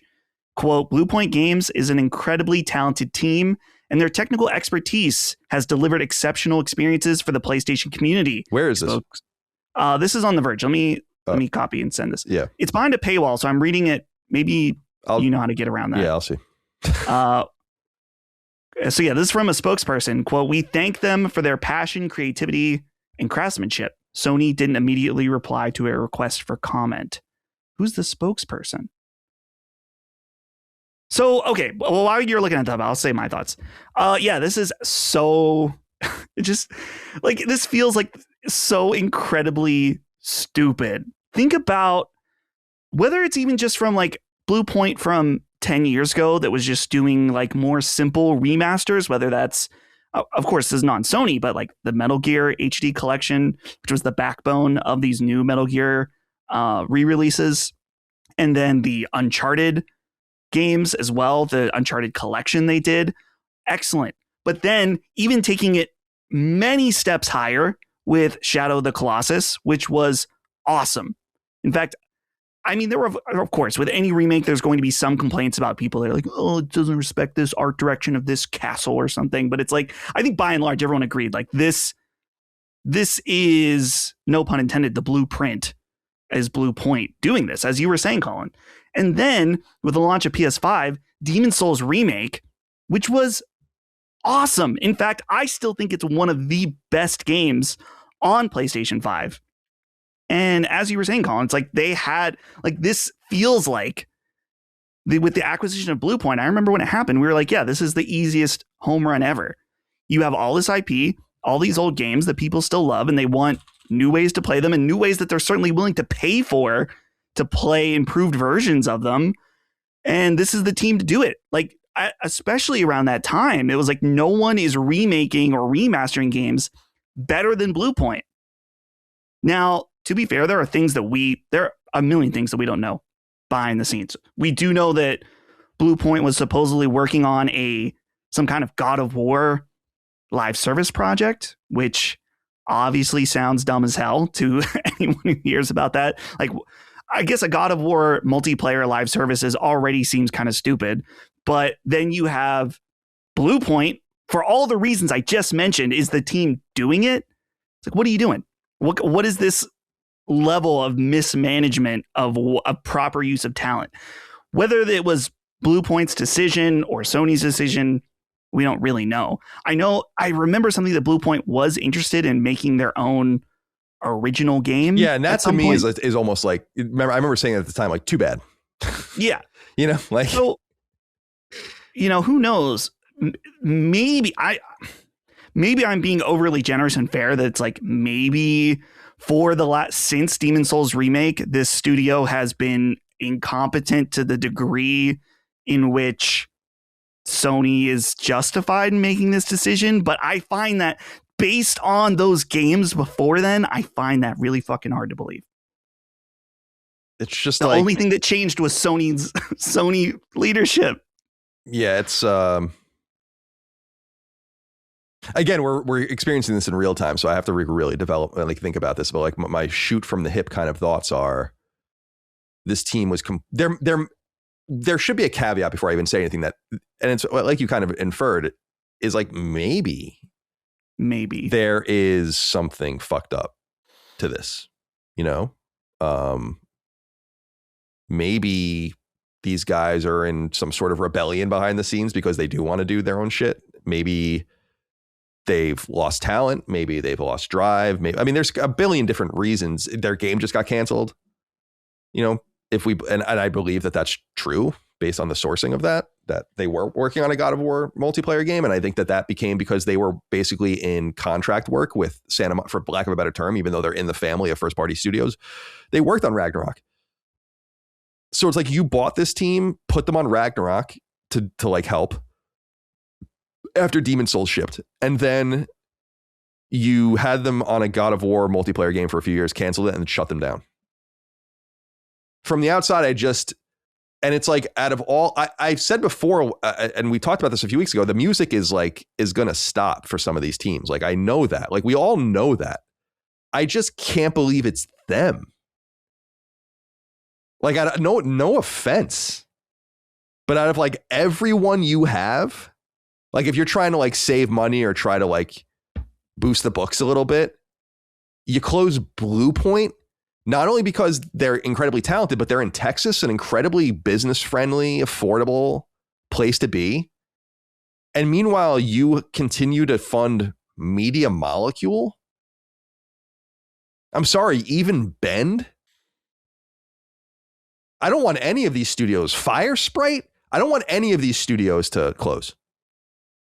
In an ideal world, they wouldn't. But if you're playing musical chairs and the music stops, you get rid of your boutique, premier, high quality remake studio that existed in some way to show that you respected the past.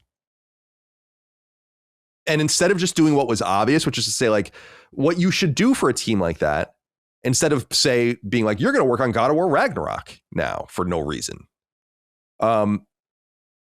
is you just provide, if you want to give them freedom and flexibility, think of Nix's. Like, they know what they're getting into. They know what they're doing, like, and what the job is. And at Bluepoint, if you want to keep a level of creativity, you would imagine it would be something like, let's present you with a series of options. Here's everything we own. Like, here are some things we're thinking. Here are some games that people want back. What do you, Infamous or like, I know Sucker Punch doesn't want to have anyone do it externally, but it's like, just as an example, it's like, what do you want to do? I just don't understand how you can look at all this shit and not, the buck's got to stop somewhere. You can't blame Jim Ryan anymore. He has not been gone that long. And a lot of these decisions that were made take many years to come to fruition. And certainly his fingerprints are on some of this stuff, but dude, I don't know, man. Herman Holst, again, I'm just the detective from Dexter, just staring at him constantly. Where I'm like, it's got to be you, right? They need to, you know what, like this would be such a PR move. And because the ship is slow moving and it's hard to steer and it's going to take forever to turn the wheel forever just to make it move an inch. I get it. It's like the PR move, and like the move would be like, can we get Shuhei Yoshida back? Yeah. How much do we have to pay this guy? There's this idea in like sports when a guy gets older or he's retired or whatever, and you like want him to coach, and there's not a long-term kind of thing. He's going to age out of it. He's not quite active anymore, all the rest, but like he's a caretaker. He like fixes the culture for a year or 2 or 3, and then he leaves, you know, and there's a culture problem with the way decisions are being made. Concord, Fairgames, even if I'm certainly in the minority on Horizon with the new multiplayer game, Hunter's Gathering. The new God of War game, people don't really like very much. I think people are being a little hard on it, to be honest. But some studios you buy, Sony owns a studio called Valkyrie that no one ever talks about. They're located in Washington State. And they were hired specifically to like do contract work for studios. Like for people that don't know what I'm talking about, a studio is like is a group of whatever people. Think about Expedition 33 if you've beaten that game. And you look at the credits and it's like there's 32 people on that team or whatever, but there's a shit ton of people in the credits because you outsource things to contractors. It's a common way games are made, and it's been like this for a long time, certainly since the mid 3D era probably. And that's expensive. So like and that's why it's often overseas to make things a little cheaper, but you might need art assets or animation or whatever, and you just outsource it. And it's actually, I think Sony looked at it and was like, well, we could have some internal services teams that can kind of rove about, save us the money. They're internal to us. And that's like what a team like that is. Valkyrie in this case. And Bluepoint wasn't supposed to be that. And that was the way it seemed like they were being treated. And there's obviously more to say and more to the story. It's just so surprising, because I just think there are I don't want to say so many, but I'll look here at the chart of like what studios they have right now. It's like Bend, Fire Sprite, although they might be ready to deliver things soon. Who knows? I'm sorry, not Gorilla. Haven and Media Molecule all seem like, if you're trying to cut headcount and save a little money, you would cut them first. No offense to those teams. After that, you're really getting to the bone, because that's when you're dealing with like Guerrilla and Naughty Dog and San Diego and Polyphony and Sucker Punch and Santa Monica and Team Asobi and all these teams. So I get that, but what's the feeling out there in the world? I wonder how everyone's feeling about this. I'm sure they're breaking down. Oh, people are losing their shit, as they should be. I'm trying to verify. I found, maybe this is from Reset Era, a letter from Herman Holst. Oh, really? Send it to me. I'm not sure if it's really, I haven't been able that's all right. verify it, but I'll send it to you. It sounds like it could be real, but I'm not sure. But yeah, people are, our takes here, you know, not that it's a bad thing, are pretty cold, because literally everyone's reacting like this is absolutely like insane. That a lot of people too are pointing out like how exactly what you're saying, Colin, that like how is Media Molecule or Bend survived when clearly, you know, Bluepoint, when they haven't done anything, when Bluepoint is clearly seems like a superior option. I don't know why. Like, are things that tight at Sony? Like, you got to shut the team down to save what? It's 70 people. It's a lot of people to feed. But I don't know. I don't know. Unless they have like some sort of idea that they want to expand more. This just seems like and they want to have those assets to go and like invest it elsewhere. I mean, even Haven is like, it's like, what are we doing? Like, what's going on with Fairgames? I just don't so in other words, we had acknowledged it, and it's just that the writing's on the wall with the way the industry is trending. And that's why I wanted to have people on to talk about employment in the industry in the coming weeks and how that's all going. And because I think I was reading that there are 4% fewer jobs this year than there were last year in the industry, like occupied jobs. So that's a major truncation. And so that's going to affect people. But it just seems like Bluepoint is kind of closer to the bone than that. And that they're just, that's why I'm wondering, like, if there are mitigating factors to this that we don't understand or whatever. Yeah. Where like the culture was just broken or there was bad leadership. And like sometimes I remember Phil Spencer talked about this, I think in an email or something, where he was saying that like, they shut down studios for culture problems, and they were talking about why. And a lot of them made sense. Like when Lionhead lost its leadership, and I think he said something like Ensemble lost its passion or something. And like, you don't want to invest in a bad team. It's just that I don't think that Bluepoint's a bad team.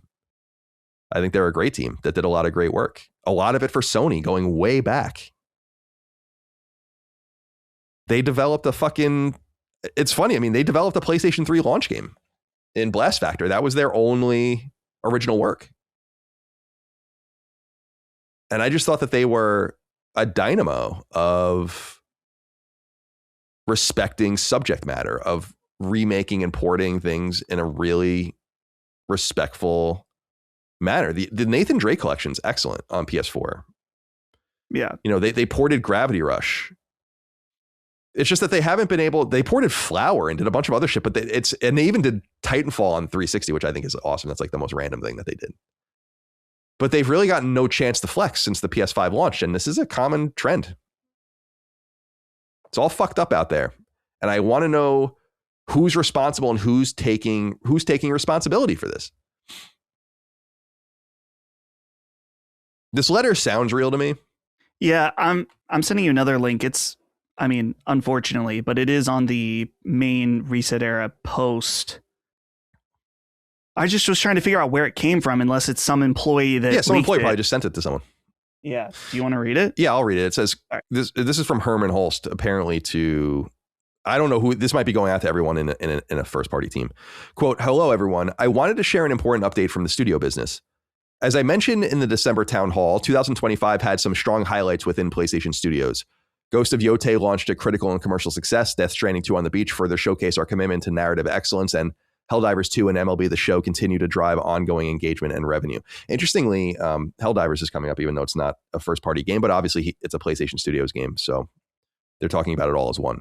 He continues, "At the same time, we're operating in an increasingly challenging industry environment. Rising development costs, slowed industry growth, changing player behavior, and broader economic headwinds are making it harder to build games sustainably. To navigate this reality, we need to continue adapting and evolving. We've taken a close look at our business to ensure we're delivering today while still well positioned for the future. As a result, we will be closing Bluepoint Games in March. This decision was not made lightly. Bluepoint is an incredibly talented team, and their technical expertise has delivered exceptional experiences for the PlayStation community. I want to thank everyone at Bluepoint for their creativity, craftsmanship, and commitment to quality. Where possible, we will work to find opportunities for some impacted employees within our global network of studios. While I know this is hard news to hear, I'm confident in the direction we're headed. Creativity, innovation, and building unforgettable experiences for players remain at the heart of PlayStation Studios. We have a robust roadmap for fiscal year 26 with much to look forward to in the months ahead. Thank you for your hard work and continued support." Well, I mean, there's some rising development costs, slowed industry growth, changing player behavior. Yeah, the player behavior thing is what I think is interesting. Yeah. Because I think that is, I mean, I think all of it is true, what he's saying. But I think this is a point, in my opinion, that people simply refuse to grapple with, and it is something that has to be grappled with. It's what it comes up ad nauseum on our show, Dustin, when we talk about it's like smaller games, and obviously God of War or Sons of Sparta. You called it Ghost of Sparta. I also called it Ghost of Sparta. Reasonably enough, by the way. Right. They are experimenting and doing these smaller things, and some people like them and some people don't, but the player base is not the same as it was 10 years ago or 20 years. It's certainly not the same as it was 20 or 30 years ago. And doubling down on first party single player content is beyond, in my opinion, a couple or a few marquee titles a year at most, is probably really no reason to do it.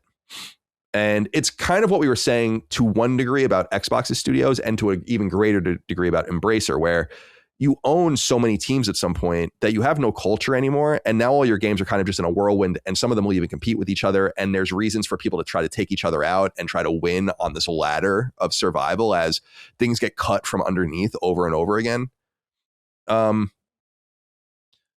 In that context, like cutting a team like Bluepoint does make some sense, because it's like, well, how much of this are we really going to do, and how much? But what this, and by the way, what this confirms is that there was speculation about who was making the God of War remakes, and it's like, well, is Bluepoint doing that? And some people were saying, I mean, and for my opinion, I'm like, that's a lot of work for a 70-person team to do. They would have to scale up or release these games years apart from each other. We can talk about that a little bit later, but it made some sense because they worked on Ragnarok, and then they did all this work on this God of War stuff. So they're very much immersed and enmeshed in God of War, and that would make some sense. But this just confirms that that's being done at Santa Monica, which is such a waste, in my opinion. So shitty news. Yeah. Shocking news, really.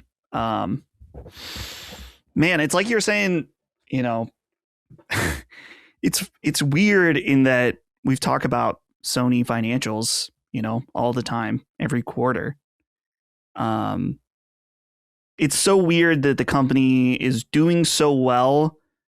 And I think with its core, shrinking core fan base. I don't want to say shrinking like they're going somewhere else. It's just the market is so much broader now that like the people that listen to this show are just so incredibly unhappy with them. And I think for good reason. In a lot of cases. So, yeah, I don't know. Herman?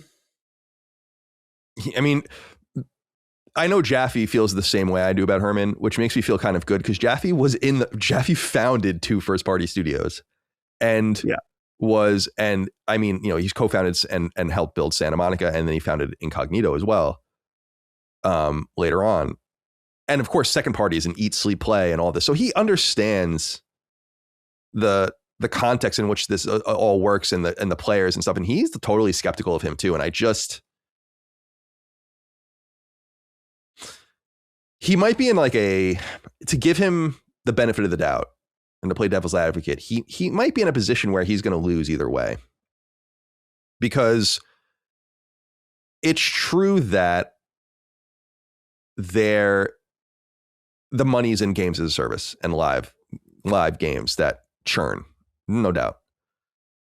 It's also true that Sony's heritage is in these single player games that sell appreciably but don't make a lot of money, really. I mean, Ghost of Yotei was built pretty cheap. They'll make hundreds of millions of dollars on it. That's nice for a quarter or two. And then they go back into the trenches and you don't hear from them for 5 or 6 years. And he just might not really be able, he's maybe the wrong player for this role. I think he is, obviously. But also, he just might be in the wrong place at the wrong time. Like the job you don't want right now. Yeah. Because things are in upheaval, and your brand doesn't really depend on you anymore the way it used to. The explosive growth in revenue and the explosive growth in net income that PlayStation has seen in the PS4 and especially in the PS5 era has nothing to do with them. And that's what I was saying earlier about him saying like changing player behavior. It's like, yes, that is something we just must come to terms with. And I think that in that context, yeah, maybe Bluepoint doesn't make any sense. But I just think that if it's about cutting bodies and about saving a little bit of money, I wonder what the fuck Bend is doing that saves them. I wonder what Media Molecule is the one for me where I just can't get over it. It's like, what the fuck are you doing? And we don't know what they're doing now. Maybe they have projects internally. Everyone's like, this is going to be great. We might as well continue along with this. It's also worth noting, and again, I want to be fair because I don't want to come off as too negative. Sony is investing in new teams too. Like they have more teams now than they did a few years ago, even with this closure, you know? So you have Team LFG specifically and Dark Outlaw. I guess it would be kind of the same because they've lost Savage, right? Or whatever the fuck they renamed them. And Neon Koi. So it's about the same. But they are investing. But what's interesting about the investments they're making are twofold in that they are investing in games as a service studios. And it seemed to identify a problem that we actually have to invest in those studios. We can't take a round peg and put it in a square hole. And Bluepoint seems like it was the victim of that. But again, it's unknowable. Yeah. But I really believe someone's responsible for like the bad decision making. Can't scapegoat Jim Ryan forever. The logical choice of who suffers is the man who was co-CEO of the PlayStation brand and demoted from that. They need new people in charge of PlayStation Studios. And if Concord doesn't show you that and the way people feel about Fairgames, which I'm more open-minded about, but I understand, like, it doesn't even matter what Fairgames is at this point. Like, that game's done. You know, like, unless they come out and really blow the fucking roof off the joint, as it were, which is possible. I don't know, man. You have anything you want to say otherwise? I don't know really what else there is to say other than come on, man. Come on. Come on, man. Come on. Bad news. I feel bad for those guys. I mean, I don't really feel bad. I don't feel bad for the people that are in charge of the team because they made an enormous amount of money. But still, it sucks. Yeah. I want to know more.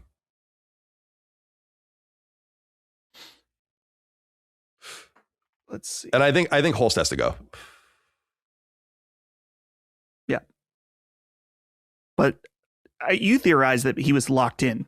Well, I theorize it's what happens to, I mean, I don't want to reference the things I love in real life that are not game related all the time, but the Jets have a new coach last year. They signed him for 5 years at $12 million, apparently a year. He's going to get that money whether he coaches the team or not. And after one bad year, everyone's like, just fire the fucking guy. And the word is like, we don't really want, we know we should, but we don't really want to pay this guy to not coach the team. Mm-hmm. And it's kind of shitty that when you're churning as much money as an NFL team, or especially as much money, much bigger entity, PlayStation, it's like, just eat the fucking money, dude. You know, yes, he has a contract. You've already shown what you think of him by demoting him. I can't believe people don't bang that drum more often. It's like it happened and they got it. Like Sony PR is probably like, whew. There's people that unpaid Sony fans that will defend saying he wasn't demoted. Yes, he was. I see that all the time. I don't know what the fuck you're talking about. He's explicitly demoted. So they already kind of don't really like him, I guess, or trust him. And that might have even been a move where it's like, this guy just signed a 5-year fucking deal at X dollars. But it's like, dude, if you have bad leadership, like if the rot is at the top, and by the way, it's not personal. No, Herman Hulst is a perfectly nice person. But you need a cutthroat, fucking laser focused, great taste. It's not always going to come through. Like, I wouldn't be the person to run first party software, not because I don't think I have good or bad taste, but I don't have taste that aligns. It's what Shuhei said when he left, and what he told me in the interview, where it's like, I don't really want to be the guy to do this next chapter. It's not really me, you know. This move towards service games and perpetual and perpetuity in games and all the rest. But there are people out there that can nail this job. that have impeccable taste. And your taste is not always going to show through. Again, talking about Shuhei, him he talks about dropping the ball with Demon Souls.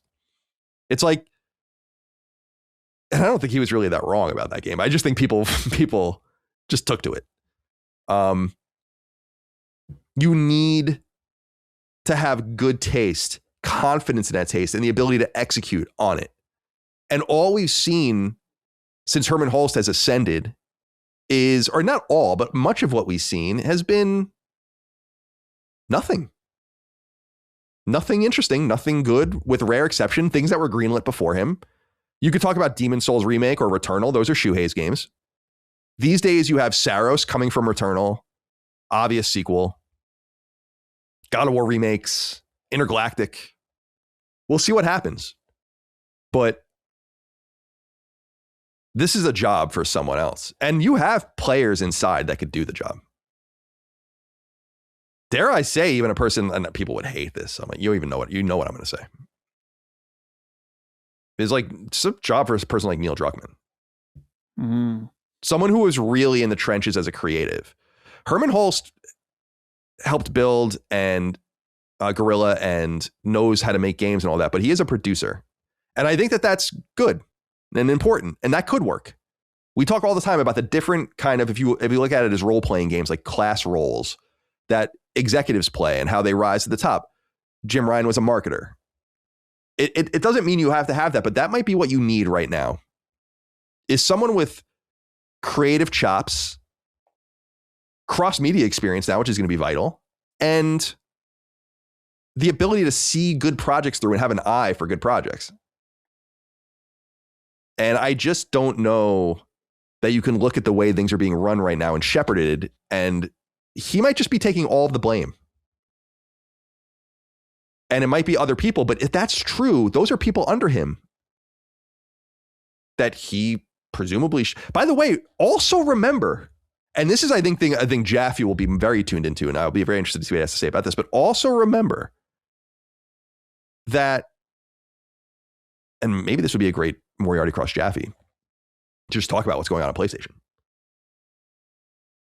It's like they got rid of a lot of people, like people you wouldn't really know, but people in like the mid rungs and people that were there since the PS1 era. Remember Jaffe went off about that and people were making fun of him because it's like, who the fuck are these people? It's like, well, those were the various gatekeepers, tastemakers, producers, facilitators, grease skidders, or skid greasers. Yeah.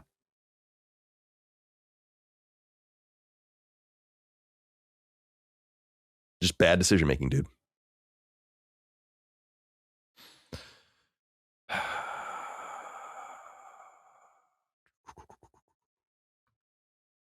Anything else?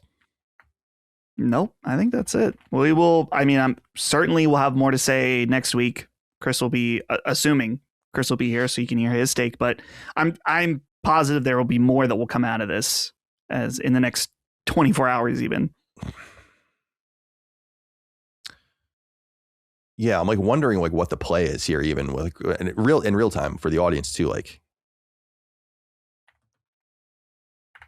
a Sacred Symbols Plus episode. Like I know we were just talking about not doing Jaffe twice in a row right now, but I feel like that's the obvious thing on Monday. Don't you think? Do it. Yeah, because I already asked him to come back for March 2nd, but I'll get in touch with him, and I think we'll do that because I really do want to see what he has to say. We already have a Sacred Symbols Plus lined up for this week, so we don't need it. Yeah, I don't know. It's disappointing just because it doesn't seem like this isn't an intellectual argument anymore. There's something wrong.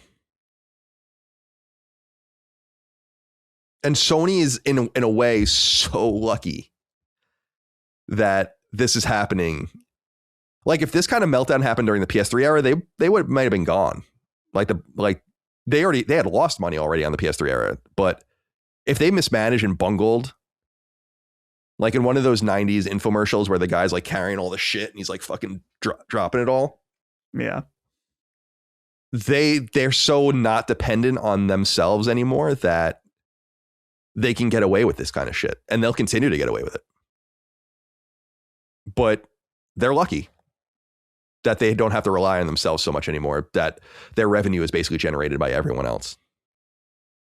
Right. And it's like, I don't know, maybe this is also a factor, but it's like, if you're a PlayStation fan who's unhappy with the direction of PlayStation, where are you going to go? You going to go to Xbox? Yeah. I don't think so. Maybe you'll go to PC. Some of you have. I know, because some of you say that you went to PC, but you still listen because you like us. Thank you. Appreciate that. Probably, maybe, I mean, there's more multi-platform games on Switch, but if you're a hardcore, I'm not saying the Switch 2 isn't a hardcore gaming device, but it's not your home. It's a place that you visit. Don't you want to go to your home? There's problems at home. Herman Holst. Well, there are more problems at home. Time to go into the next story. This was going to be the lead story. Seems a little quaint now. Dustin, will Sony delay PlayStation 6's release from 2027 to even 2028 or 2029? This is being considered via a Bloomberg article that is actually about a lot of different things. It's called Rampant AI Demand for Memory is Fueling a Growing Chip Crisis. And there's something about PlayStation in here that is important, although it's really just said in passing. This is a very long article. I don't know if you read it. It's actually very interesting, too, about a lot of the things they're talking about and just how it's so crazy in an era of capitalistic overabundance, which is good. We like living in that world. It is interesting that there is a limit. Don't you think? Like, only so many factories, only so many assets, only so many minerals, only so many technicians, and like it can't meet the demand. And this is obviously the thing for all of computing, but they write here in part, quote, Sony Group Corp is now considering pushing back the debut of its next PlayStation console to 2028 or even 2029, according to people familiar with the company's thinking. That would be a major upset to a carefully orchestrated strategy to sustain user engagement between hardware generations. They also write close rival Nintendo company, which contributed to the surplus demand in 2025 after its new Switch 2 console drove storage card purchases, is also contemplating raising the price of that device in 2026. People familiar with its plan said. Sony and Nintendo representatives didn't respond to requests for comment. We talked a little bit about this last week and in weeks past, that this seems like it's a thing that's going to be realistic if this continues, because they cannot constrain cost enough to justify releasing a new piece of hardware. There's some excitement about it. Some people are upset about it. Some people don't give a shit one way or the other. I think this is just born out of necessity. Typically in a normal economy, by 7 or 8 years, there would be all the incentive in the world to flip things over. I think things are just a little different now. And I think they're different creatively too. Games take so long to make now. Studios don't get a chance to really learn the hardware in the same way. They might only get one game out in a generation. Doesn't give them time to explore or learn or take advantage of the leverage that they build in getting used to something. I mean, think about Drake's Fortune and The Last of Us. Same studio, lots of the same people working on it, same console. Totally different experiences in terms of fidelity. And they're both awesome. What do you think about this? This seems a lot more real now that they're reporting it. Yeah. Well, it's not, as you were saying. I mean, this whole article, talks about Apple and Nvidia and even, the motor industry with cars and how they're also in need of RAM storage or RAM chips, and how some of this too is not just because there isn't enough. I mean, that is certainly a factor, but it's also because there's a lot of panic buying going on because of the potential and the current storage or shortage of RAM chips. And I even just saw, this has been a big story, and I think Jimmy has been covering this, of course, over at Deck Ready, but the Steam Deck is completely out of stock, at least as it was a few days ago. I'm certain it probably is, and I think Valve has confirmed it's due to RAM and storage shortages. And so I think I even saw something that they are discontinuing the lowest tier Steam Deck, just because it's like, if they can't make money on that one anymore. They have to do like the higher tier models with more storage and stuff. So it's affecting everybody. And I can understand the difficulty in that. I think there's a gut reaction to people from people like us and just people on the outside where it's like, well, just ramp up production, build another factory, get another factory going. It's like, first of all, of course, and I think everyone knows this. Yeah, we're working on it. There is a degree where you want to, there's a degree that it takes a long time to make these very specialized factories. They have insanely advanced equipment. They cost probably billions of dollars to make. Presumably, I know that like, especially like GPUs and stuff like that, they're insane. But they cost an incredible amount of money. They take a lot of time, a lot of engineering, a lot of research that you can't just like, we're going to put up a RAM facility in 3 months. It takes certainly way longer than that. But there's also an issue too, where it's like, do you want to make that investment? Do you you have to make the bet as a company? It's like, okay, well, if we invest billions of dollars into upping our production, is this shortage going to be around forever? Is it worth that bet in order to do that? And maybe it is. I mean, there's a million takes on the internet about the AI bubble and what it's going to mean. My take personally, it's like, I think that a lot of these companies are going to go down in AI, but it's not necessarily going to mean that it's like, oh, AI doesn't work and AI goes away. It's like there was a .com bubble that broke, but it doesn't mean that people don't use websites or the internet in the way they thought. Just there were winners and losers, and I think that's going to happen with AI too. So it's it's a tough situation for these companies. I mean, it's tough and it's also not tough because there's certainly big winners right now. That's like, if you were in the business of making RAM, which originally just a year ago was like insanely cheap. It's like, yeah, you're set right now.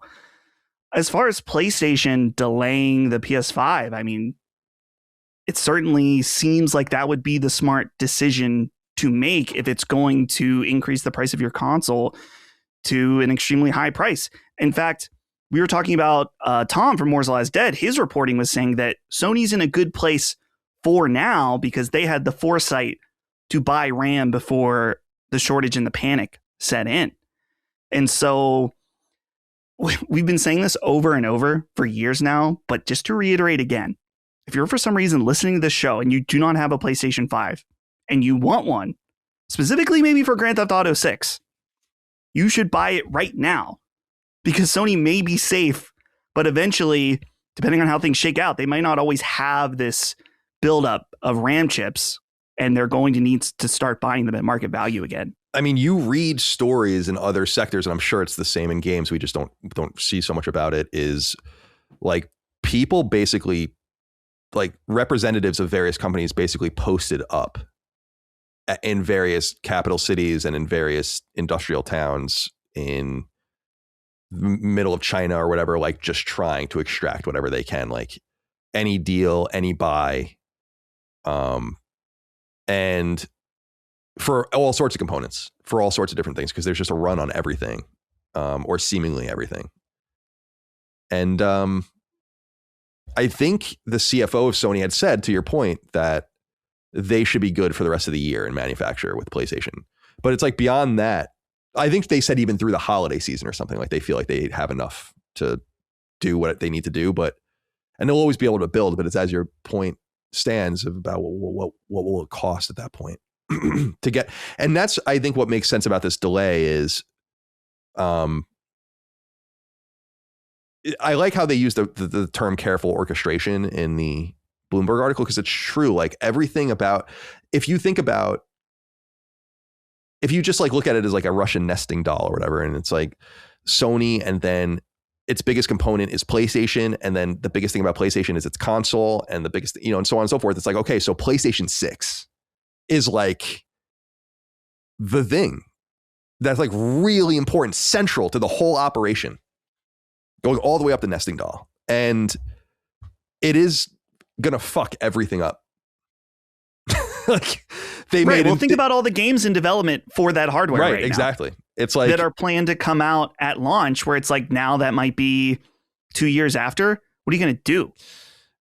Are you gonna like downgrade the game so it works on PS5?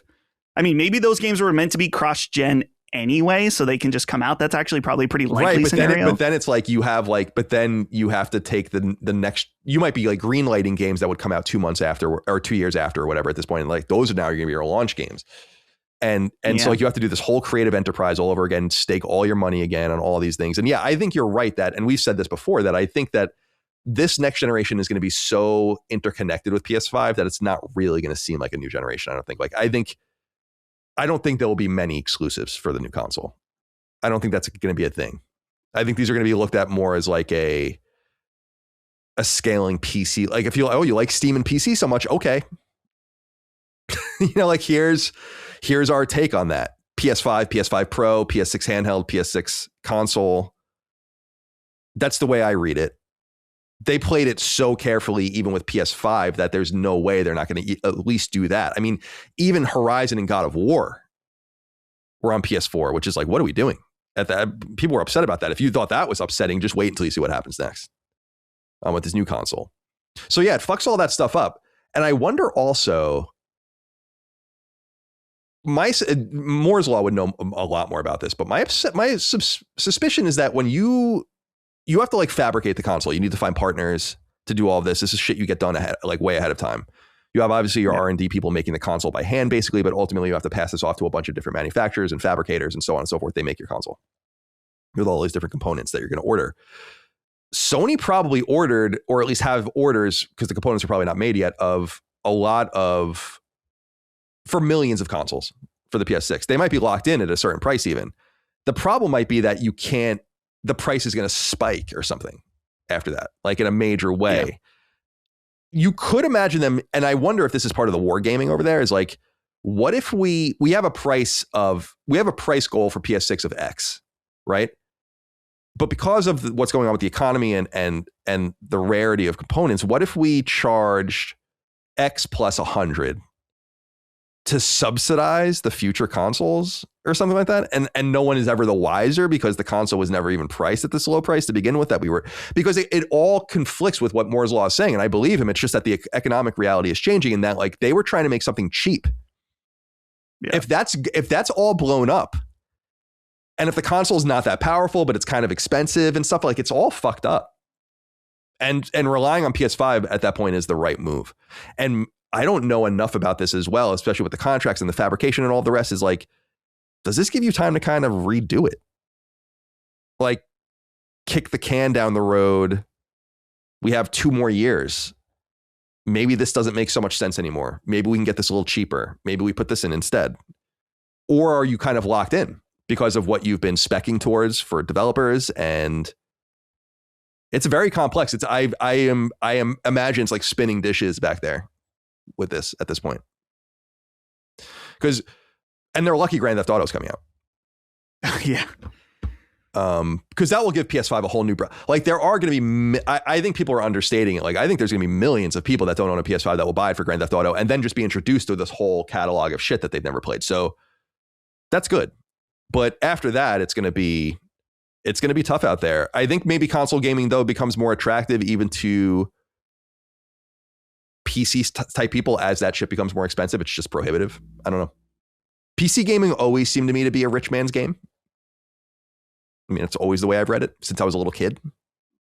So they're probably the most cost resistant. But it might become such that the economies of scale that a Sony or a Nintendo can exercise will keep costs at least constrained in some way that will be more attractive in the future. Sean Sanderud wrote into us on Patreon and said, "Hey, Sacred Crew, with rumors swirling of the likely delay of the PS6 due to the ever-increasing cost of RAM, did Sony fortunately make the right choice in releasing a Pro version of the PS5? They have a premium console that they can push harder now, especially as it will be the best place to play GTA 6, and gamers may be more inclined now to buy the console knowing that there will be a longer wait for the PS6. Thoughts?"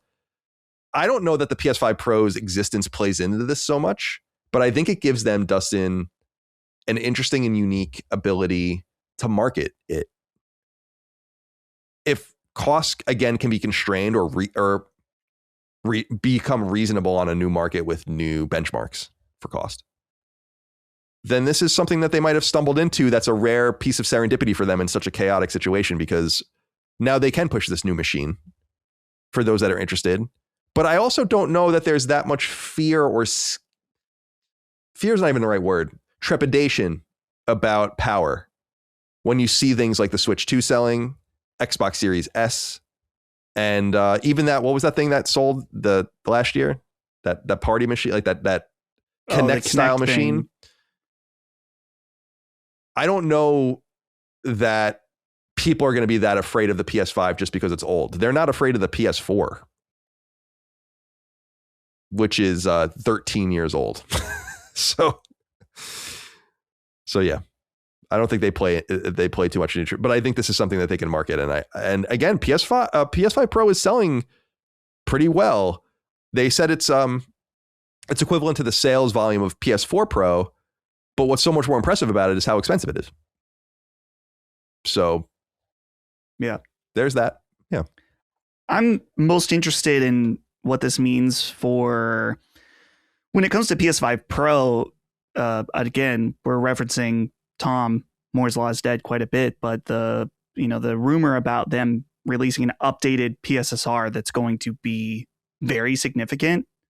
Maybe you lean into that a little bit more, where you're like, wow, if maybe we're thinking about a PS5 Pro, or maybe you already have one, look at this update that we're bringing that makes it, I mean, hopefully, we'll see. Maybe it won't be that significant, but if it is, it's like, look at how much better it even is now. How much better PSR, the upscaling, frame generation, whatever they're doing. Look at how much, if you were thinking about it before, now you're really going to want one, because it's going to be a while for PlayStation 6. What do you think they'll end up settling on? I mean, we have no idea. It's unknowable. But I think it's fairly clear they're not releasing the machine next year. I would say that's probably true, that they're not going to release it with, I mean, we're seeing right now, even just as a comparison, again, not the Steam Deck, but the Steam machine, where it was like, that was supposed to come out right now. And it's I think they've confirmed that it's still coming out in the first half of this year, but clearly their plans have had to change rapidly. Yeah, bad timing. Yeah, Sony's in a much better position because PlayStation 6 is unannounced, and so they really do have they're able to change their plans now. I wonder how long they will delay, and I think a lot of it they don't even know either, because they're just kind of, no one knows what's going on with this market other than it's bad, and it appears like it will continue to be bad. So they kind of just need to act off of what they know now. So who knows? 28. Yeah, I would say a delay is likely. Yeah, I just don't know how you can enter. You made a good point. It's unannounced. Like, the second you show it and set expectations and then a timeline and all the rest, you're creating a whole new set of problems for yourself in an unpredictable market. Like, this is the stuff where you need everything nailed down. And if you can't nail down costs and you can't nail down your own cost and all of the rest in your own timelines, then I just don't think you announce it. So I also just feel like, and it shouldn't, this is important, I think, is that I think the PS5 is uniquely framed as an incomplete console for Sony, in that, like, it's not done yet. Like, we all feel it. It doesn't, like, the PS3 by this point, everyone was like, Jesus Christ. This thing is rough.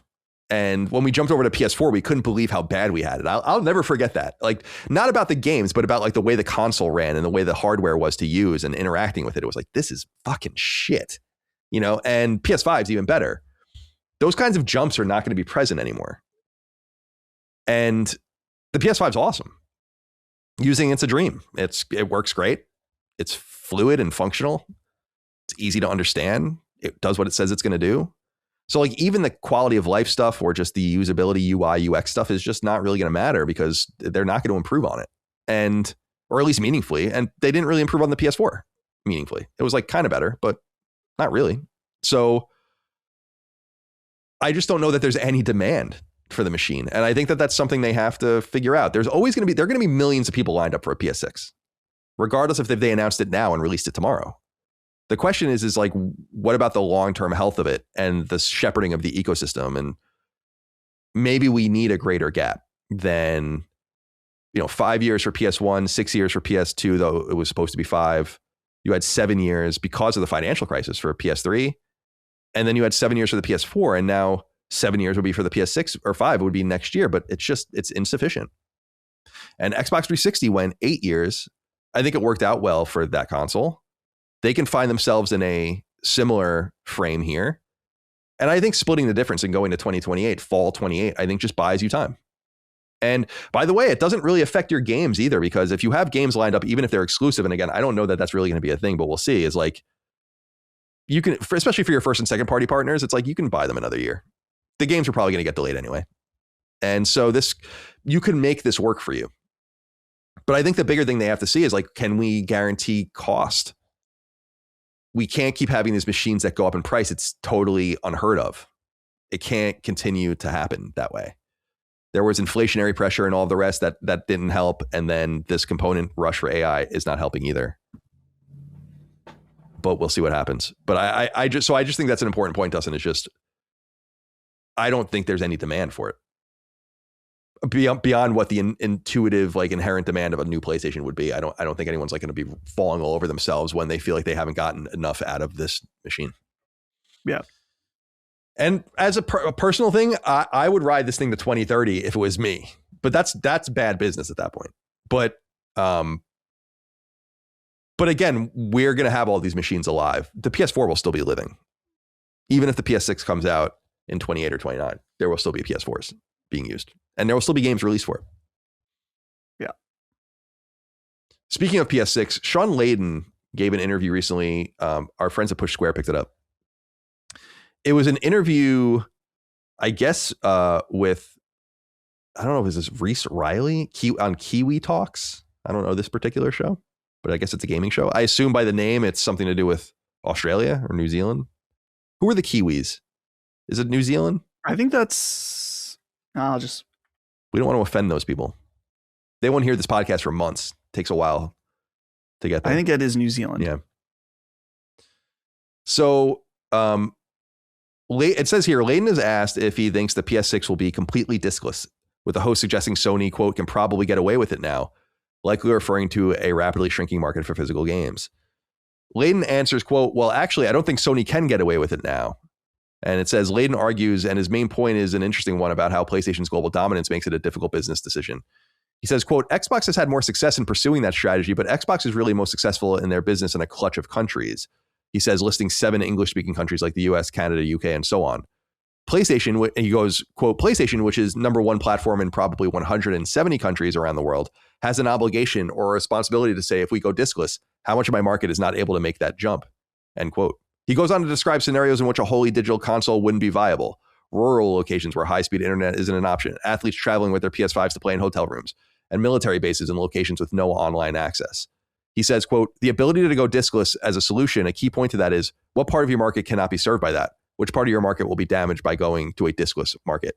He adds Sony is probably doing the research on this very thing, and that there's probably a tipping point where, if reached, the company will be confident enough to drop disk support together. Quote, but Sony's market globally is so huge, I think it'd be hard for them to go fully diskless even with the next generation, end quote. What do you think of that? Yeah, that's something that I've said before, but I think on a much smaller scale, not that it's like I said it first, but I've talked about how, like, in Japan, which they're not number one in Japan, but they're still a very physical focused market. And so it's important to be able to serve people in the way they purchase games. Obviously, Japan, a very connected country in terms of their internet, way better than us, in fact. But his point about being in 170 countries around the world, slightly unrelated. I just watched a video about game markets in Pakistan.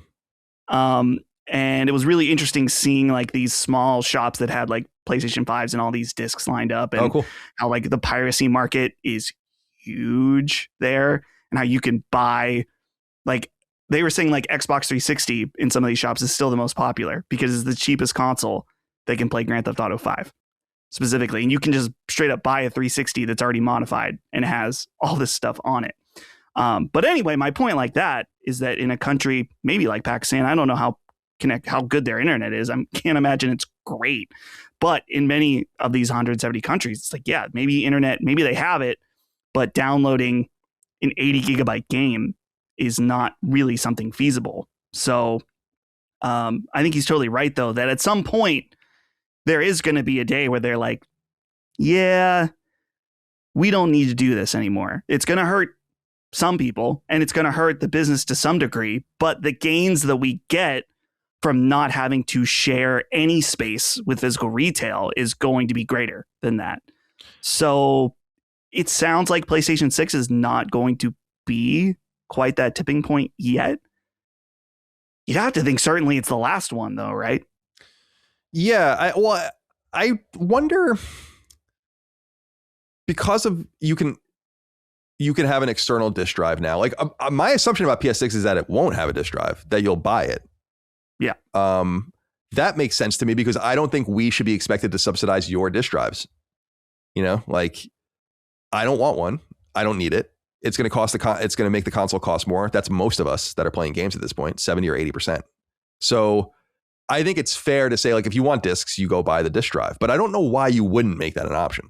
And even if you stopped printing discs for first and second party games as Sony, you could always have the option of others to do it.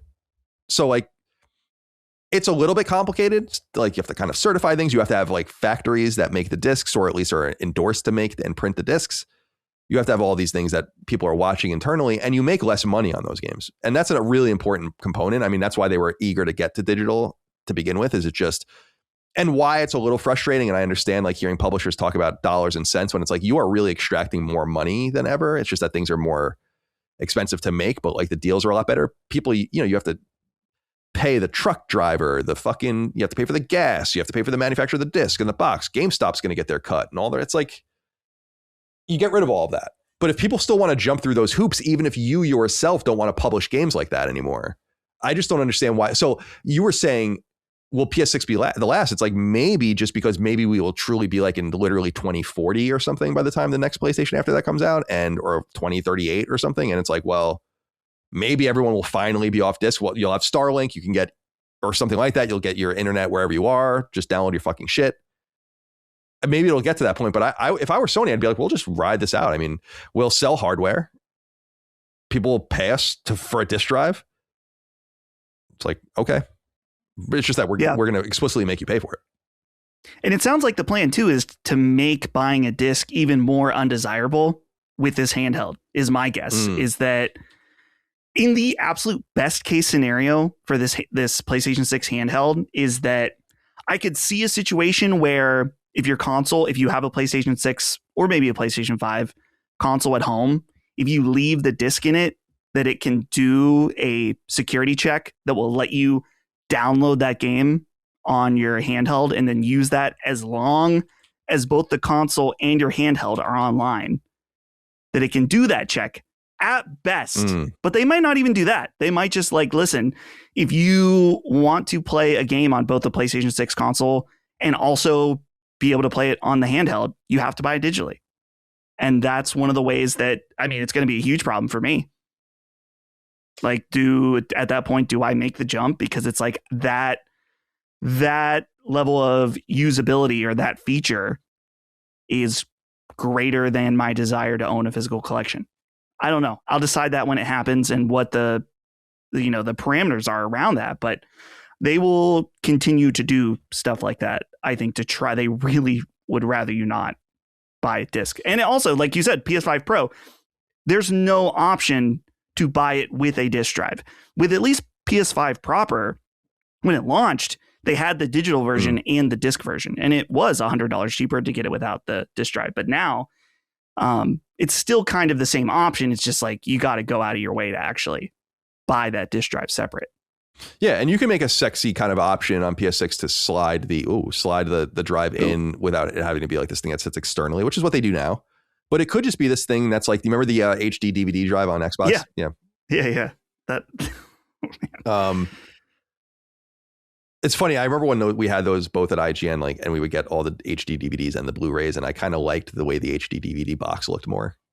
So I was like, oh, I kind of hope this works. And then I did. I never had either of them, but well, I had a PS3, I guess, but I didn't watch Blu-rays. But anyway, yeah, I just don't know why you would sacrifice that small market until there will come a point where it doesn't make any sense anymore. You can't quite square the money you're spending on it or whatever. But I think they're far away from that. And I like that they're watching out for kind of developing markets. They know, it's what we say all the time about Sony. Like they know that like the growth markets are not in the West, or at least not in traditional Western markets. Like Africa is a really big growth market for PlayStation. India and Pakistan are big growth markets for PlayStation. The Middle East, although they're already pretty well established there and there's a lot of money in the Middle East. So like they're good there. But these are the kinds of spots. Southeast Asia, China, and people are going to want discs there. But again, it's what you were saying. Like, I just think there's a fundamental conflict with game collecting, and not even game collecting, but just like modern game buyers being like, I want it on a disc. It's like, the game's not, I mean, oftentimes, as you're saying, like the game's not on the disc. Like, what do you buy? I wouldn't say often. Well, you're getting sometimes you have to download something, and sometimes you're getting a 1.0 version of it, which is cool in its own way. Like Mind's Eye is supposed to be completely bonkers on the disc, for instance. And that's cool. But it's like you have to connect to the internet to really play the games anyway properly. Just download the game. It's kind of how I feel. I mean, it's a totally different thing. But when I talk about skill-based matchmaking, and I'm like, it all reduces, like literally all reduces down in my mind to you not wanting to play, not you, but like the royal you out there not wanting to play with people of they want to beat people. It's like, that's just always the way it's going to be in my mind. It's the same thing with the disc thing. It's like nothing anyone can really say is going to change my mind on that at this point. You know, it's like, and it's what you're saying. They're making it more and more uncomfortable for people to make the argument anymore. You're buying the disc to download a package. And you can see why that kind of annoys them, by the way. I mean, not that it's right or wrong, but they're like, it's not, you're literally making us split all this money with people and you're not even getting the game. You know, like. Yeah. Yeah. I think that while that does happen, it's often, at least online, people think it happens way more than it does. There are examples, like I think Call of Duty is often just an unlock from a disc. I think maybe it was Indiana Jones. I don't know. There's other examples where it's like, yeah, there are some, but many, many games still do have a 1.0 version or something like that on the disc as well. But it's what we've always said. I don't want to retread all the things all of my talking points about physical games, but whether you want to share it with a friend, if you want to resell it, there is also an element too. This is so minute, so maybe it's just if you're worried about something like this ever happening, but like if your console gets banned for some reason, which people come to us all the time, they're like, I didn't do anything, or someone hacked their account and then it got banned or something. Usually they end up getting it back, but it's like, if something happened where my account got banned, that wasn't my fault because I got hacked or something and Sony didn't want to listen to me or whatever, I couldn't get it back. I still own my library. Yeah, I can go buy another PlayStation 5. Sure. That's totally 100% true. And I feel it's horrible. There's like a whole network of people getting their shit stolen apparently out there, like their PSN accounts. But then did you see the guy that got his PSN account stolen that we talked about on the show, got it stolen again, I think? Did you see this? Yeah, I saw this guy, because was this the guy messaging us? Yeah, and I think it was something like they like really got this guy, I think, because I think that like someone called or something pretending to be Sony support. He posted a big thing on our subreddit about it. I read it a little bit of it, but yeah, that guy, I mean, I don't want to speak too much about his situation, but he definitely did get got. But it sounded like they were sophisticated, as you were saying. They were calling him. It's sophisticated. It reminds me a little bit of that Kip Bogawood, the YouTuber that we really like that does like the prank, well, not prank, but like fucks with the scammers. There's that one very nefarious scam. I mean, they're all nefarious scammers. When you think about it, like that's really funny content, by the way. But when you really think about it, brass tacks, it's like these are just scumbags trying to take advantage of our old people. Like it's funny, we can laugh at it, but there's this one kind of thing they do where they research a specific person that they think is vulnerable and find family information and then call them saying that like a nephew or something has been arrested. They have all the information about where the nephew is or lives and who he is and how old he is and all the rest. And then they so in other words, things are quite sophisticated out there. Yeah. I just don't answer any phone calls. Yeah. Someone could easily take this podcast and clone our voices with AI.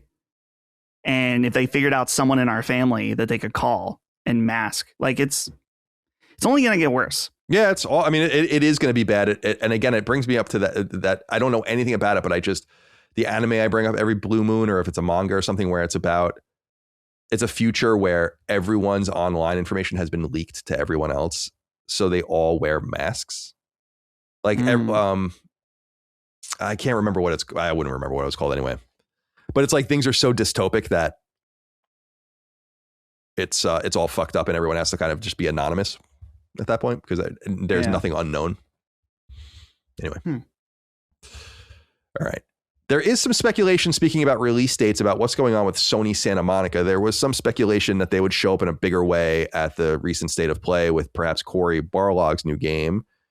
That didn't end up happening, but of course we ended up getting the stealth release of the game they produced out of Pittsburgh studio Megacat, God of War, Sons of Sparta, as well as promising what we now, I think, understand is going to be an internally developed remake of the God of War trilogy, the Greek trilogy, the Jaffe trilogy, as it were. But Christopher Judge, who is, of course, the voice of the new Kratos in the newer Santa Monica games, beginning with 2018, was at a convention. And this comes from Resetera and other Reddits or whatever. They kind of have gone into this video that he's being kind of not interviewed, but just he's live on streaming or whatever, I guess, and talking to Christopher Judge at a convention. And so here's the transcript of it. Fan. And I have to come say hi. Are you playing in the remake? Judge says, no. Well, it's going to be TC, which I thought we kind of knew that already, because it's not a reboot, but probably a new technology in it and more stuff, a new fighting system. Okay. So that's one thing. I don't know why these guys don't understand that they can't be saying this shit, by the way. It's so funny. Like, what are you doing? And the fan says, okay. And Judge says, so that would be TC, the original. Fan says, sorry, who is? And Judge says, the original guy. And fan says, oh, the original. Right. Okay. Judge says, and then you'll hear about what we're doing probably late summer. And fan says, oh, that's exciting. Now, there's some confusion about this because continuing God of War makes some sense. Ragnarok came out in 2022. Cory Barlog didn't direct that game. He's been working on something else. It has been presumed, I thought, that the IP was not God of War, indicating that there's either another God of War project that he's not working on, and that would make some sense to do, wrap up a trilogy. It wouldn't even be that quick. The game is 4 years old. I mean, if they're going to show the next God of War, now might be the time to do it if they've really been in earnest making this thing. But then the Cory stuff, I don't know if that's separate or if that's what he's referring to here. And I think people are kind of reading too much into this in a way. The biggest thing that I think is kind of most interesting is not that their new game will be shown this summer, which has been the rumor.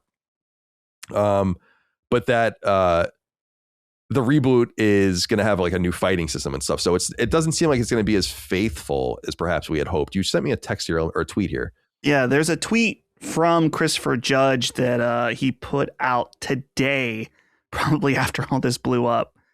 Just a little statement. Let me be crystal clear here, right? So I have zero involvement with the original games and what they involve, full stop.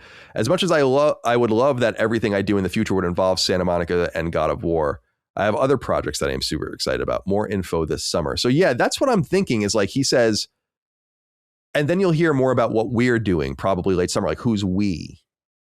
Right. Because he's talking about TC. It's like, what noun is this entire conversation revolving around, I guess? Santa Monica, God of War, the original voice actor. I don't know. People are excited about this. And there are rumors, I guess Shinobi and some other notable insiders have said that like that God of War game will, or not the God, I should back up to be clear, not the God of War game, that Cory's game will be revealed this summer and released next year. And it's understood that it's not God of War, but it is an IP that exists, right? I think that might be what it is. Yeah, I can't remember exactly. I know there was something weird like that. But I got a little side tangent about this. It appears if you watch the video, this person was streaming and talking to him. I don't know exactly, but it really looks like he didn't know that he was being recorded. Yeah, that's probably at true. that moment. Yeah. Which kind of fucking sucks. Like, I know that, like, dude, streaming culture has gone so off the rails at this point with IRL streaming and stuff like that, and there's a million ethical problems, but it's like, he shouldn't have been saying that, whether he was on camera knowingly or off camera to a random person at a convention. So I was like, come on, man. We're like, it just feels weird to be live streaming and not tell somebody and then ask them about stuff. Feels a little slimy to me. But I totally agree. I think, and that's going to be again, you were talking about big dystopian problems. That's going to be another big problem. I remember being at PSX and this was a long time ago in 2014, and someone was wearing Google glasses when they were talking to me. And I'm like, I'm not really comfortable with this. Like, yeah, it's just weird, you know? Well, yeah, I mean, and now there's like the Ray-Ban glasses where are way less obvious. They have cameras in them too, but I don't like it. So I don't want to ever leave my house. By the way, I found information on the next Santa Monica. Like, all right, so yeah. Jason Schreier had apparently written the following. This was back in the summer. About the game, about Corey's game. He says, quote, "I'll put it this way. It's not a new IP, but it might feel like one. Maybe that's why people are confused. Please don't ask me any more questions about this. If I wind up reporting more information at any point in the future, it'll be in an article, not on a forum. And that sci-fi stuff that people have apparently believed for years now is nonsense." End quote. The sci-fi stuff is not nonsense. That was the game that got canceled many years ago. But I think people are conflating that with Corey's. Like, these are projects like that was like a PS4 game canceled, I'm pretty sure in the PS3 era or around the turn of the PS3 into the PS4 era. Like, I think was like Roger Moore, the Battlestar Galactica guy, and I think Stig Amundsen was directing it. That game is widely known to exist, and I was the one that reported on the layoffs when that game got canceled. But I think it's not nonsense. I think it's that people are conflating two totally different things with totally different groups of people and just thinking it's the same thing or similar thing, or thinking that they know that that's what the game's sci-fi. But him saying that indicates that it's not science fiction. It's not a new IP, but it might feel like one. Is it just God of War? That's kind of what I was wondering. Because that would be fucking whack. I'm just being honest with you. I don't care how cool it is. It's like at the game, I'm sure it'll be a great game, but like, it's like, can you guys make something else, please? Like, fucking Christ. Since Connecticut, we haven't gotten a goddamn game from you. That's not God of War. It's enough already. What do you think the chances are of that? 50%? I feel like the fact that he said it's not a new IP, but it will feel like one. Like, why make a God of War game that is not really God of War unless you can market it like a God of War game? You know, you kind of lose your luster in the ability to market it unless it's just like so different. And Corey's really inspired by like, man, in this universe, I can tell this really unique story I have an idea for that's totally unrelated.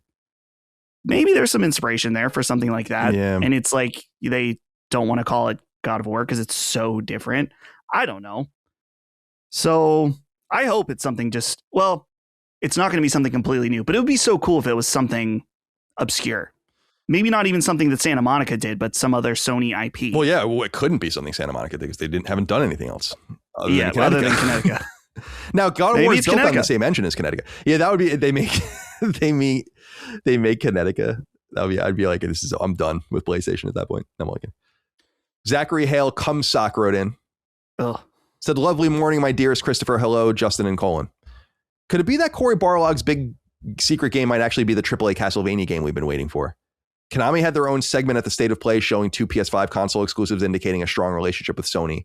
They also said that Belmont's Curse is just one of the projects to celebrate Castlevania's 40th anniversary, and rumor has it that we'll hear about Cory's game this year. Eric Williams, Ragnarok's director, said he'd love to work on Castlevania. This also works with Jason Schreier's claim that it'd feel like a new IP without it being one. What say you? I'll kiss my fish, drive my truck, drink my beer, walk my dog, and listen." Thank you for writing in, Zachary Hale Cumsock. That would be very cool. compelling. What'd you say? It's so compelling. It's super compelling. I would love for Sony to be open to that. It's just they're open to licensing. Really, when you think about it, what's any different than them doing Wolverine? Sure. Or Spider-Man or whatever. It would be the same thing. It wouldn't be as popular, but it could be the biggest Castlevania game ever, depending on what they did. I think that's a fever dream, though. I mean, that would be fucking sick, but like a PlayStation exclusive, we can care if it's a PlayStation exclusive, but it would be a PlayStation exclusive Castlevania game, like a AAA Castlevania game from Corey and Santa Monica would be insane. It's funny though, when I was thinking of Bluepoint when I was putting this inquiry in last night before the news broke, obviously during the show here when we were talking about it, that they had worked with Konami and did a lot of work with, Demon Souls, which kind of has that gothic feel and all the rest. Like maybe they would be cool to do if they really wanted to do original content. Like that was the rumor was about them. Maybe they would be a better studio to explore. But I think that that's a very low probability chance that it's Castlevania. But I think that would be fucking sick. And I would love that kind of move. But I think Sony's first parties are generally invested, though not always, but generally invested in moving the ball forward on things they own. And I would assume that's what it is. I don't, it's almost unguessable what it could be because it can't be a Santa Monica game. So it's either God of something, which is possible. And I've seen a lot of speculation about that over the years. God of whatever. And it's not God of War. But maybe in the same universe, or it's fucking Siphon Filter or something, or Colony Wars. Pandemonium. New Ape Escape. That would be fucking good hysterical. Use of resources. That would be so absurd if they were doing that. But I like, could it be Killzone? Resistance? Could it be a shooter? It seems so un-Sony to do that. Yeah. But then again, they are investing in that specifically with Dark Outlaw. I don't know like what other IP would be even applicable. I mean, again, we can go back older things, but again, like that's when and that's why I was bringing up a joke about Colony Wars and stuff. It's like, yeah, it could be something old. That'd be cool. Could be something old and obscure like Ghost Hunter or something. That kind of shit would be cool. It could be The Order. Although I think that was confirmed that it wasn't The Order. Man. Come on, man. That'd be so awesome. Come on, man. I need to know what happens to Sir Galahad. Sir Galahad, yeah. That isn't he a vampire? No. Or they're fighting the vampires. They're yeah. That's right. That's what it is. I don't even remember anymore. All right. A couple more pieces of news before we get into what we're playing. My friend Kenny Kopnick messaged me about this story last week after the show, and I went and dug up the press release as well. McFarlane Toys has signed a deal with Sony to deliver Helldivers 2 and God of War collectible toys. Pretty interesting. They're apparently going to focus on these two franchises first and then potentially move on from there. They write, crafted with meticulous attention to detail, the upcoming 7-inch scale action figures based on Helldivers 2 are designed to captivate fans and collectors alike. Boasting ultra articulation, these figures capture the essence of these iconic PlayStation video game characters, allowing fans to immerse themselves in dynamic play experiences. The Helldivers 2 collection will include Super Earth Soldier action figures with the following armor sets: B-01 Tactical, CE-35 Trench Engineer, SA-04 Combat Technician, and TR-40 Gold Eagle. Helldivers 2 and God of War will be part of the McFarlane Elite Edition and McFarlane Gaming Edition lines. In addition to the highly detailed sculpts, paint, and articulation, these incredible action figures will also include an assortment of accessories for maximum play and posing options. The Helldivers 2 action figures are scheduled for release in spring, with God of War following in summer. Products will be available for purchase online and at select retailers, with pre-order details closer to release. More details to follow on the incredible lineup planned for God of War. In addition to Helldivers 2 and God of War, additional action figure collections will be released that are inspired by some of the most iconic games and franchises on PlayStation, including The Last of Us, Uncharted, Twisted Metal, Ghost of Yotei, Ghost of Tsushima, Horizon, and Bloodborne. Interesting. Any interest there? Bloodborne. I know that people really like McFarlane Toys and that they do a very good job. It's funny. I'm looking at their website, and under their featured products, they have some kind of ape guy that I don't know, a black and white Robin, some guys from Dune, and TJ Watt from the Steelers. The Steelers, yeah, interesting. Are there this has opened up? Are there jar enthusiasts that put their favorite football player? There might be. I mean, it's funny. Like when I was a kid, there were toys, and they might still exist. There were toys. Do you know the starting lineup?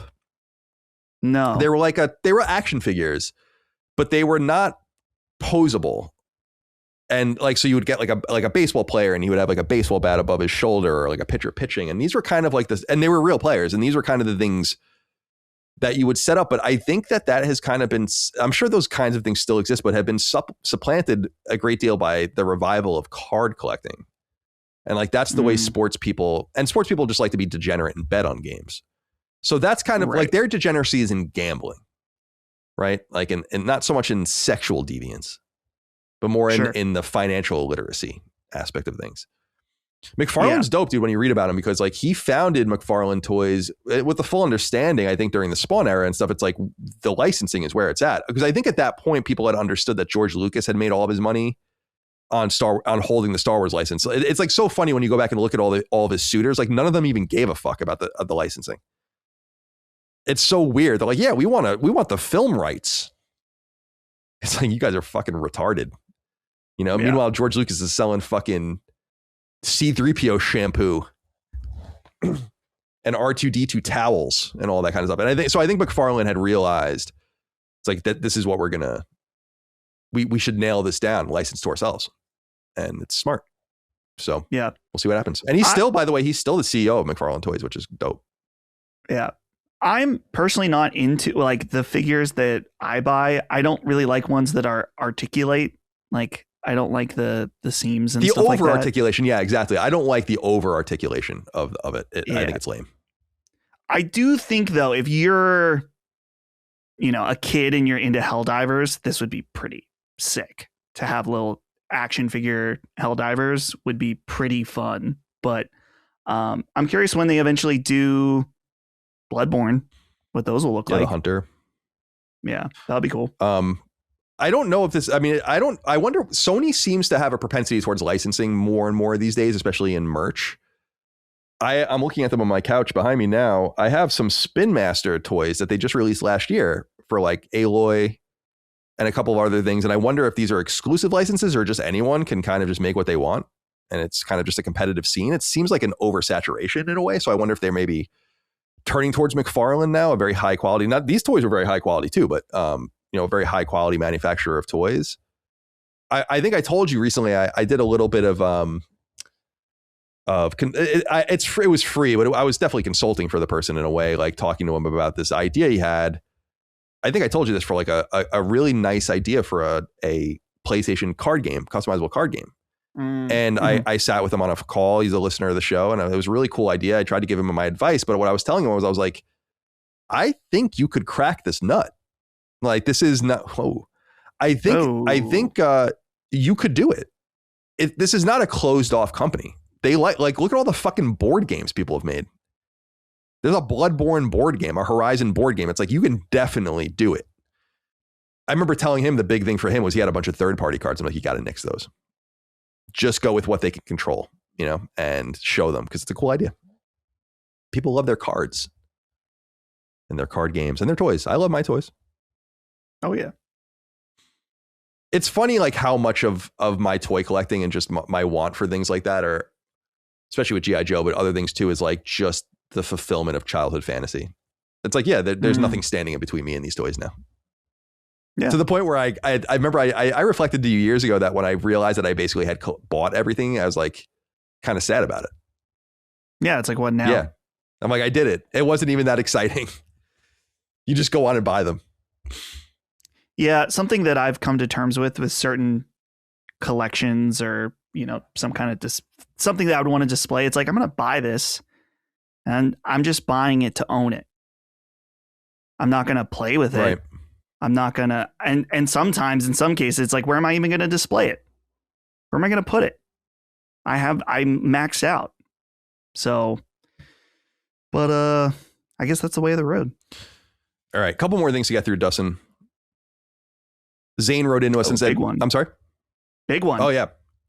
Zane wrote in and said, hey, C&D, what are your thoughts on the recent Steven Totilo report that Tencent was Highguard's biggest financial backer? I think the real reason Jeff gave the closer spot to Highguard, the closer spot to Highguard, and hyped up the game is obvious now. I also personally have a lot less sympathy for the devs who left their jobs at Respawn to make a game with Tencent money. Take care. So this comes from Steven Totilo, the journalist from his Substack GameFile, which is at gamefile.news. He writes, sources Tencent secretly funded struggling shooter Highguard. Wildlight Entertainment has said for years it was fully funded but not shared details. Now, this is behind a paywall, but we get the information from the beginning because there's a little tease.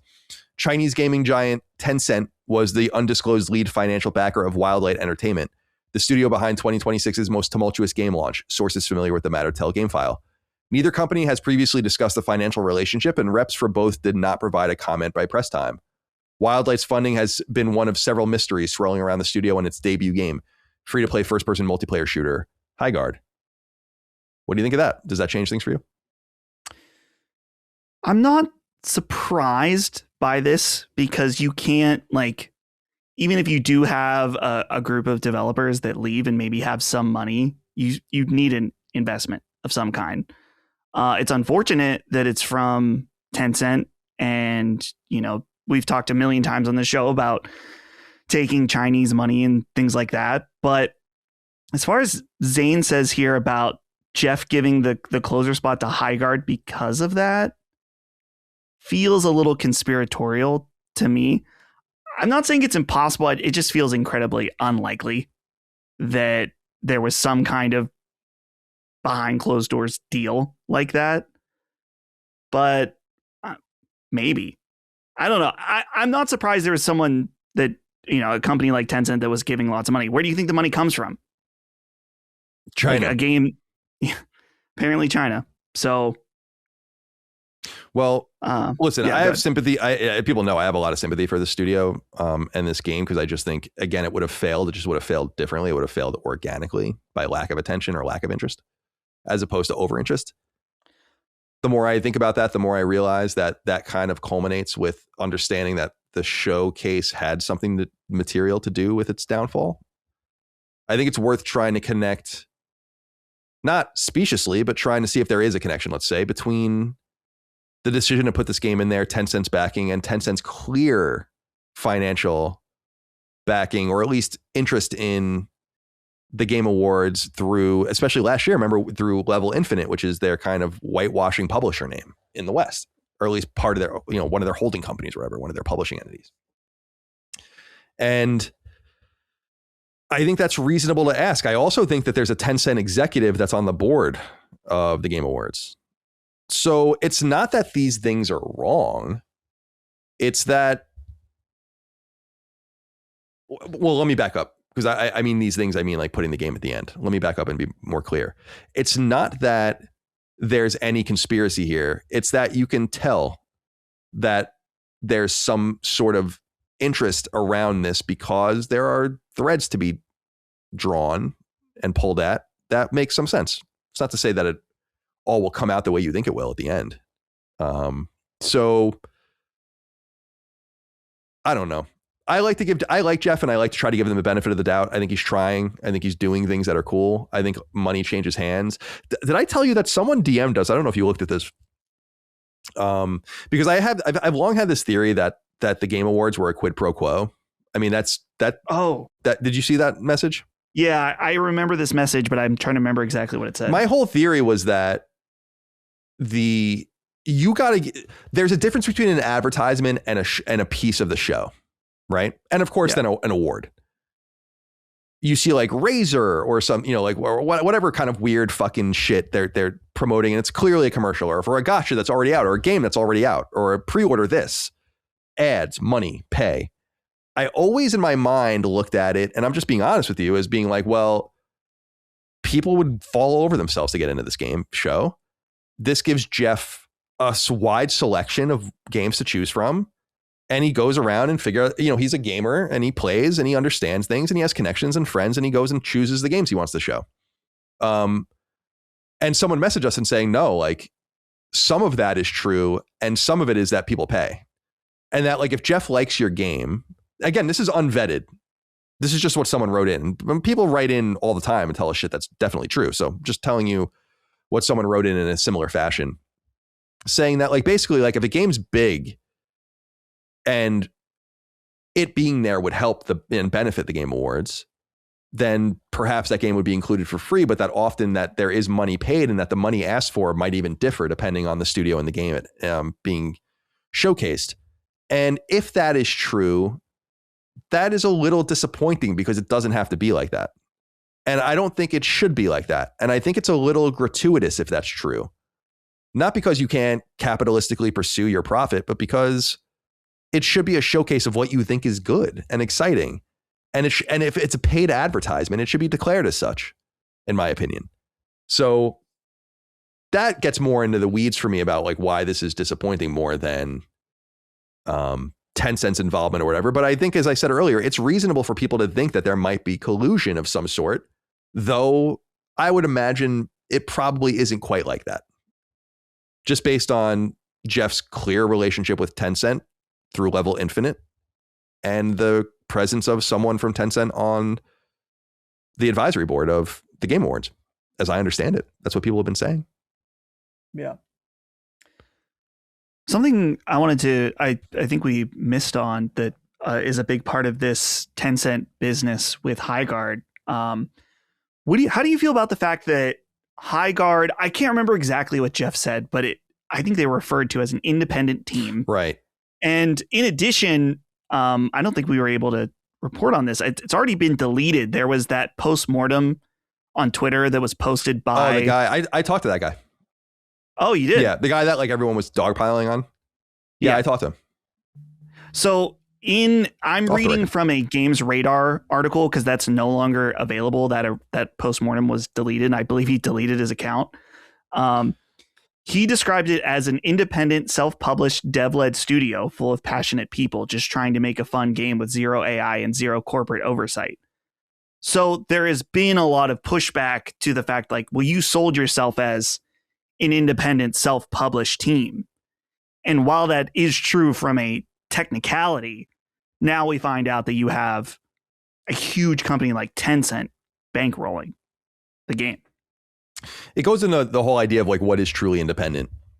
And yeah,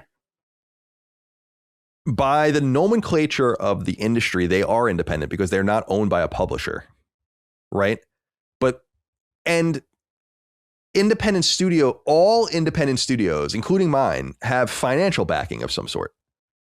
I think it's where you get your money that also matters. I think if you're owned by a mega multinational corporation, or at least primarily funded by it, you're not really independent. Even if you are you're self-publishing. You're not independently publishing. That's different. Self-publishing is whatever. Yeah, it gets a little dicey. I just think this gets more into the vernacular. It's what I said. We need new ways and more specific ways to talk about things. And it's why it bothers me that Expedition 33 won Independent Game of the Year. It's not independent. Like, they're actually less independent than Highguard, in my opinion, and Wildlight. Yeah. They have a publisher. Like, that is inherently not an independent game. You could be an independent studio, a self-owned studio, self-funded studio. These are all different things, but the game is not independent. And right. Highguard is not an indie game, but I also think that that's true for other reasons. I think it's almost too high budget to be. This is like what I'm saying. Like it's too. I don't know. People are making games for nothing, and then people are making games for hundreds of millions of dollars. And the differentiator between them can't be like, oh, who funded us or whatever. It's got to be like a different thing than that. So I'm not mad at them for like, I've seen it said, it's like all these independent studios have financial backers.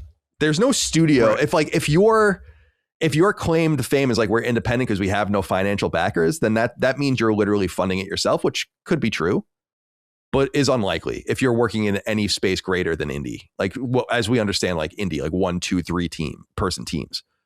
If you have a team of 50, you have an investor. I guess what we say is like, does it matter who the investor is, or should it be known? And then that's up to you, I guess. But the Tencent stuff's a little shady. I feel a little less bad for them knowing that Tencent lost the money. It's like, well, too bad for them, I guess. And I have no doubt that they've aggressively seeded things publicly. I have no, and they're not the only one. NetEase is out there and a few others. They're certainly, they have their claws in a lot of things. There's no doubt about that. And of course, Ubisoft as well. Vantage Studios specifically. Anton K wrote in and said, hey, Sacred Men, do you think that Jeff Keighley needs to do a PR repairing media tour over Highguard? Not so much as an apology, but to get ahead of the internet hate monging before SGF. I fear if he stays silent until the summer show, it will be dominated by these idiots. Going on LSM, Kind of Funny, IGN podcast could help subdue that type of idiotic conversation. Thanks and have a great weekend. I don't know. I do think there's something here for Jeff to deal with. I don't know that it's fair, but it's it's reasonable that he's going to have to confront it somehow. I think his doubling down on it was a bad idea, not because it blew up in his face, but it just reinforced his own position when maybe it would have kind of dissipated more surrounding him if he just hadn't done that, but really brought more attention to himself again. It's also going to be hard for a person to say, because how could you ever call him a liar unless you really know what's in his head, Dustin, to say like, well, he could just be like, I really did think the game was going to be good. I liked it. Like really, like what else could you say to that? It's like, okay, like you missed. Knowing that every game has an audience of someone, sometimes you're going to miss. And maybe he should just say that. Like, when compared to the way people feel about this game in a holistic way, I was an outlier, and I'm sorry. I didn't mean to mislead anyone. I really wanted to share passion for a game that I thought was going to be great. And I feel bad that this whole discourse and this positioning of it might have helped undo it. I'm sorry. I didn't mean anything by it. Like something like that, I think would be more than enough. Yeah. I think that some kind of statement of, honesty like that, if that is the truth, then absolutely. I think that would be, there's always going to be people that won't accept it, even if it is truthful or very honest or, there's always going to be, it's going to be an albatross for him for a little bit. But at the same time, he's probably at the crossroads. It's like, well, you can either ignore this and move on and act like nothing happened. And there's a very real possibility that by Summer Game Fest, there might be some people that are on the internet that are bringing this up, but is it really going to affect things? Like, is it worth making it a bigger deal by acknowledging it? I don't know. Yeah. He's got to figure that out. We've talked about it many times. It's like gamers have their 10 minutes of hate towards something and then they're bored with it and then they move on to the next thing. And the amount of Highguard hate has already diminished significantly because people have moved on. And by Summer Game Fest, they'll probably be fully moved on and no one's going to be talking about it then. So why even make a second splash of it? I don't know what the right answer is. I think the honesty would be nice and would be helpful to his credibility as a tastemaker to some degree.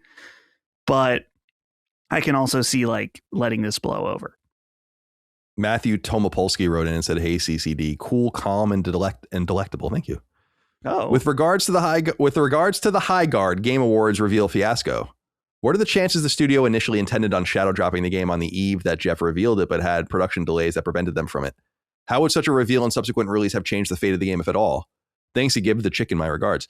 This is already somewhat known, Matthew, in that, and you can go read about it. It's like an interview was given, I think, by maybe it was the director or something. It was before the game came out, though, saying that they were originally going to just shadow drop it, but I think in the window that they were going to drop it anyway, and then it was they had this opportunity to kind of reveal it quick to the release date, and obviously that ended up blowing up in their faces.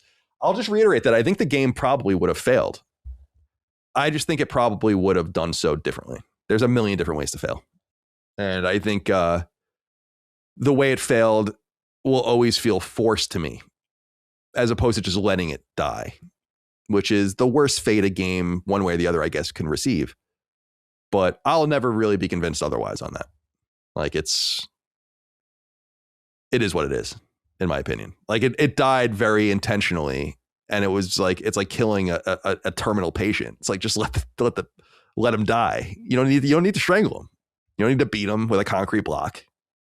He's dying, can't you tell? He's not long for this world. Or, yeah, I'm sorry, I agree with that. Yeah, I think you're right that it's just like the game was not as bad as Concord, but I am going to make a Concord comparison. It just was not desirable enough in terms of its aesthetics, its gameplay, and it was always going to not do well based on what the game was. Two more very quick stories. I just thought this was funny, so I wanted to bring this up. This comes from Push Square. They relay word of an interview Todd Howard from Bethesda gave on Kind of Funny. And he said the following. So we know that Starfield, we don't know, but compelling rumors are that Starfield is going to be re-revealed soon in like a 2.0 kind of version. And at that point, it'll be announced for PlayStation 5 to come out apparently in April. And Todd Howard on the Kind of Funny interview said the following, quote, "We're moving into a phase where we're ready to talk about Starfield. We've been doing a lot of work we like a lot. It's not Starfield 2.0. I've seen a lot of people talking about that. So for expectation setting, if you already love Starfield, I think you're going to love this. It's updates and things which change the game, not in an isolated way, but in a meta way. But if Starfield is something you didn't connect with or found boring then, I don't think this is going to change that." End quote. I just think that's such a funny ass quote. I don't know. I just wanted to read it aloud. Surely there's people at Bethesda and Microsoft that are like, come on, man, why'd you say that? Yeah. Why'd you say that? Because to me, that's all I need to know. Because Starfield definitely did not connect with me after 10 hours with it. And I thought that maybe Starfield 2.0, or what we're calling it, apparently that's not what it is. I thought this would be a chance for me to give it another shot. But hearing it right from the horse's mouth, God Howard himself, saying like, no, you're still not going to like it. Okay, save me the time. Thanks, Todd. So he's like, it's still, if you think it's boring, it's still boring. Fucking rules. Love that. It's like, so I read that. I actually laughed out loud last night when I was like, that's fucking awesome. Yeah. And then finally, just a word of advice, although it's too late to really act on it anyway, is that it seems like, and this comes from a Twitter user, Sly Sinatra, although other people are reporting on it as well, Konami seems to have delisted Metal Gear Solid 4 from the PS3 PSN and Metal Gear Solid Peace Walker from the PS3 and PSP storefronts, although the PSP storefront wouldn't be purchasable, I guess. I guess it would be through the Vita store, perhaps. And then apparently the 360 version of that game as well. This is on the back of Metal Gear Solid Collection Volume 2 being announced, which is Metal Gear Solid 4 Guns of the Patriots and Metal Gear Solid Peace Walker, the PS3 port of the PSP game. So the higher res, higher quality version of the game. A little disappointing, actually, just because why are you doing this? Why wouldn't you, and if you're just them, dollars and cents, why wouldn't you just say we're delisting these games July 31st or whatever? You don't think you would sell thousands of copies of those games? You could probably just raise the price of them. You know, like you could charge $40 for metal. Like to me, from that perspective, I'm like, why?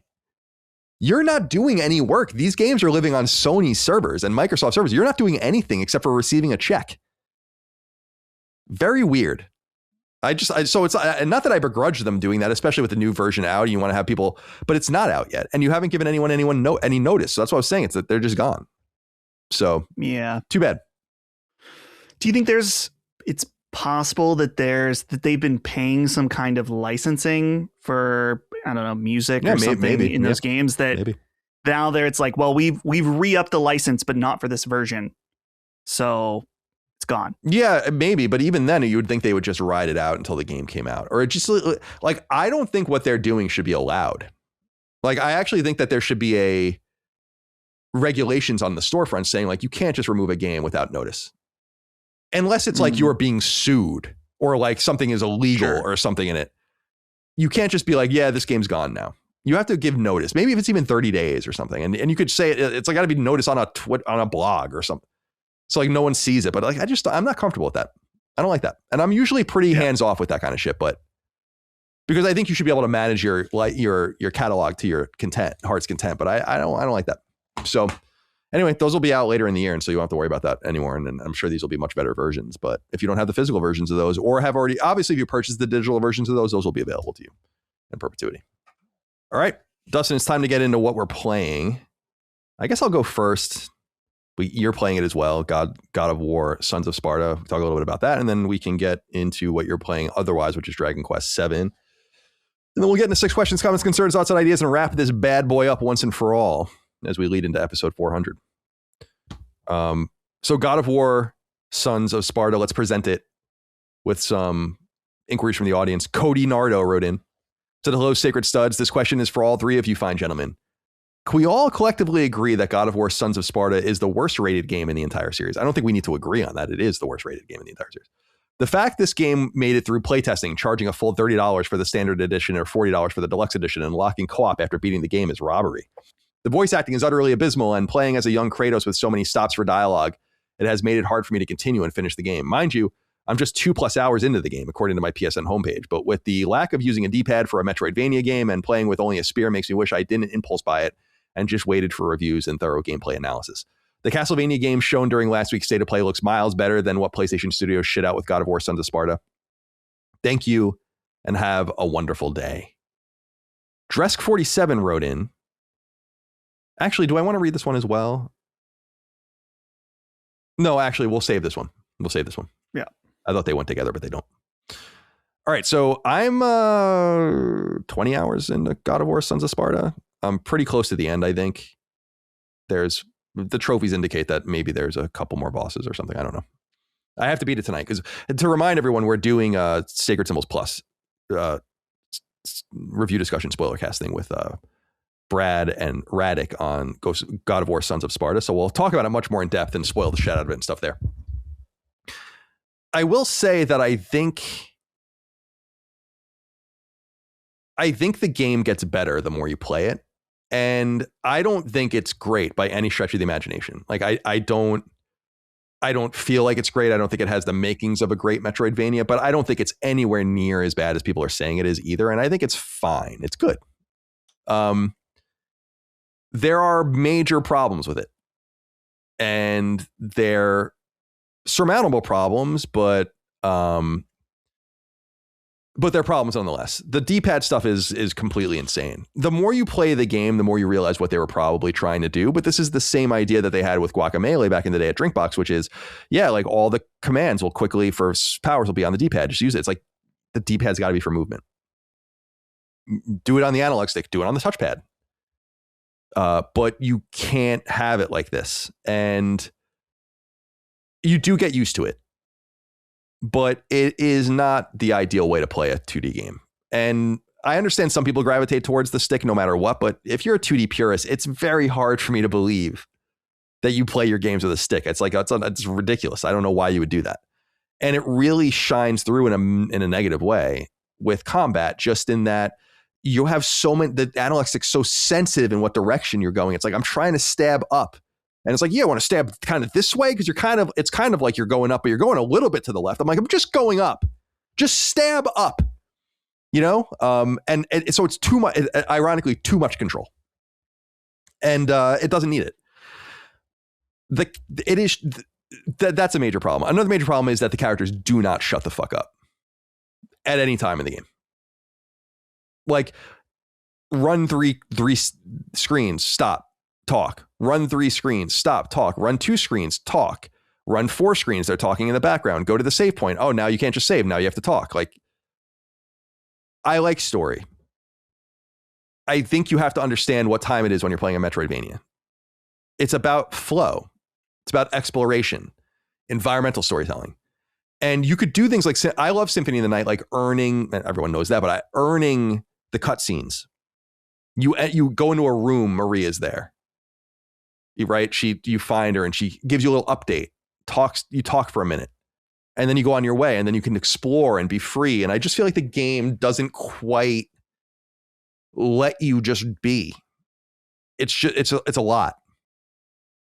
I don't even know what the game's about. because I'm like, I don't like whatever. Just it's so much, you know. It's like, dude, I've never played a Metroidvania that even has a quarter this much story in my life.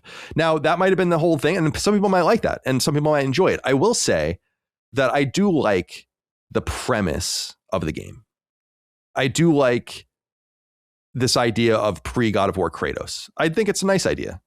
I just don't know. I'd be much more curious what people think about it that really are more into original God of War plot, because as people will recall, and it's why me and Jaffe's relationship is so funny, is like, I think Kratos kind of sucks.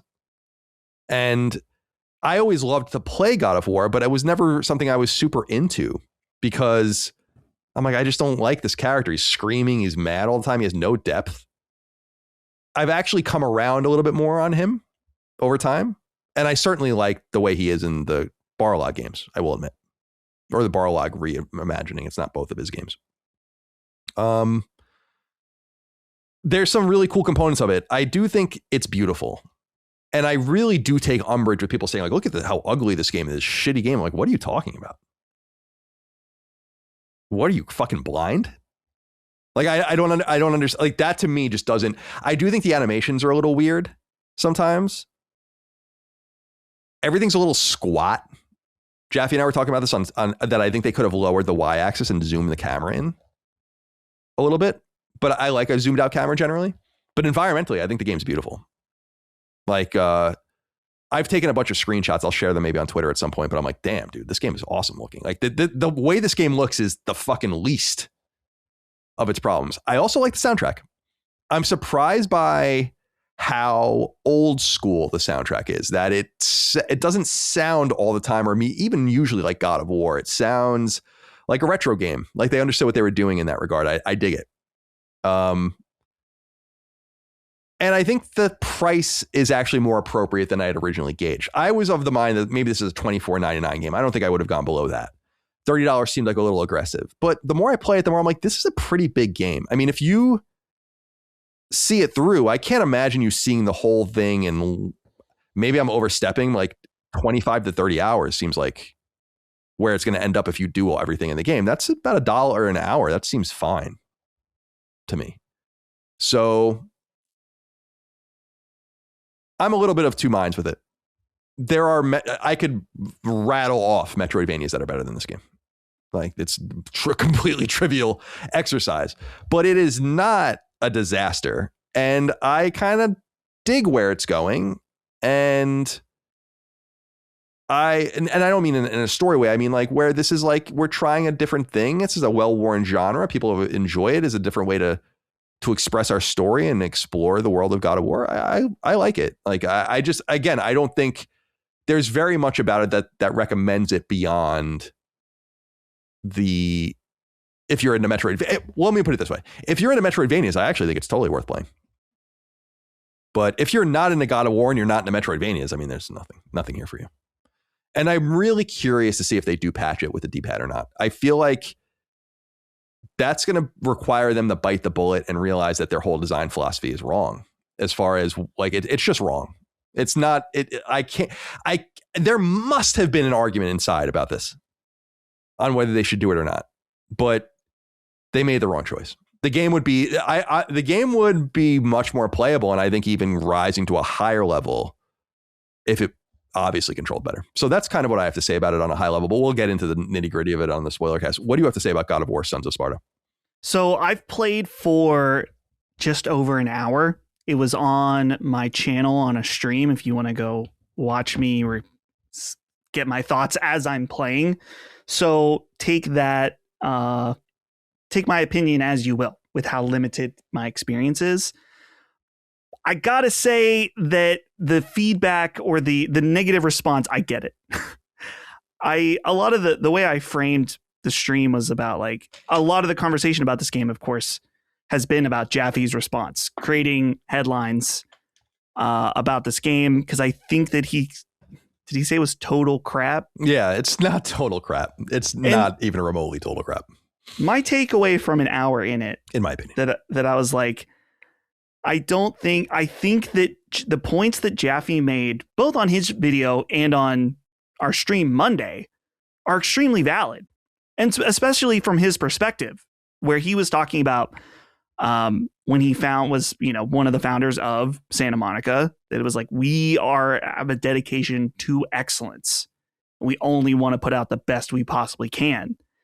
And while this game is not total crap, it certainly feels like if you are a huge fan of God of War, that you would want something better than this. Particularly from, Sony. Not that they didn't make the game. It was Mega Cat in a good old Pittsburgh, PA. But it's funny because I'm sure that they are making tons of money off of this game. At the same time, I feel a little bad for them in that as much as they wanted to do this, I feel like they weren't quite ready for it.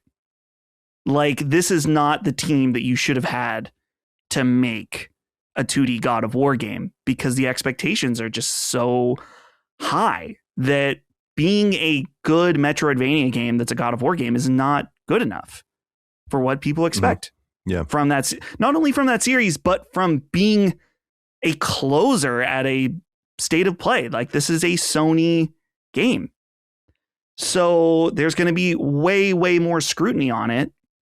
And to be fair, and I think this is a great point that a lot of people brought up, it's like, if this game wasn't a God of War game, no one would care about it. Yeah, that's true. But I don't like that. I'm not crazy about that excuse either. Well, I mean, there's something to be said about that. If it's organic Metroidvania X, it's just one of many that come out constantly. You're right. But at the same time, it's like, it's okay to be attracted to something because it is something. People are saying the same thing to me about Hunter's Gathering with Horizon. And I'm like, yeah. It's the whole fucking idea. Don't you understand that? That's the whole idea.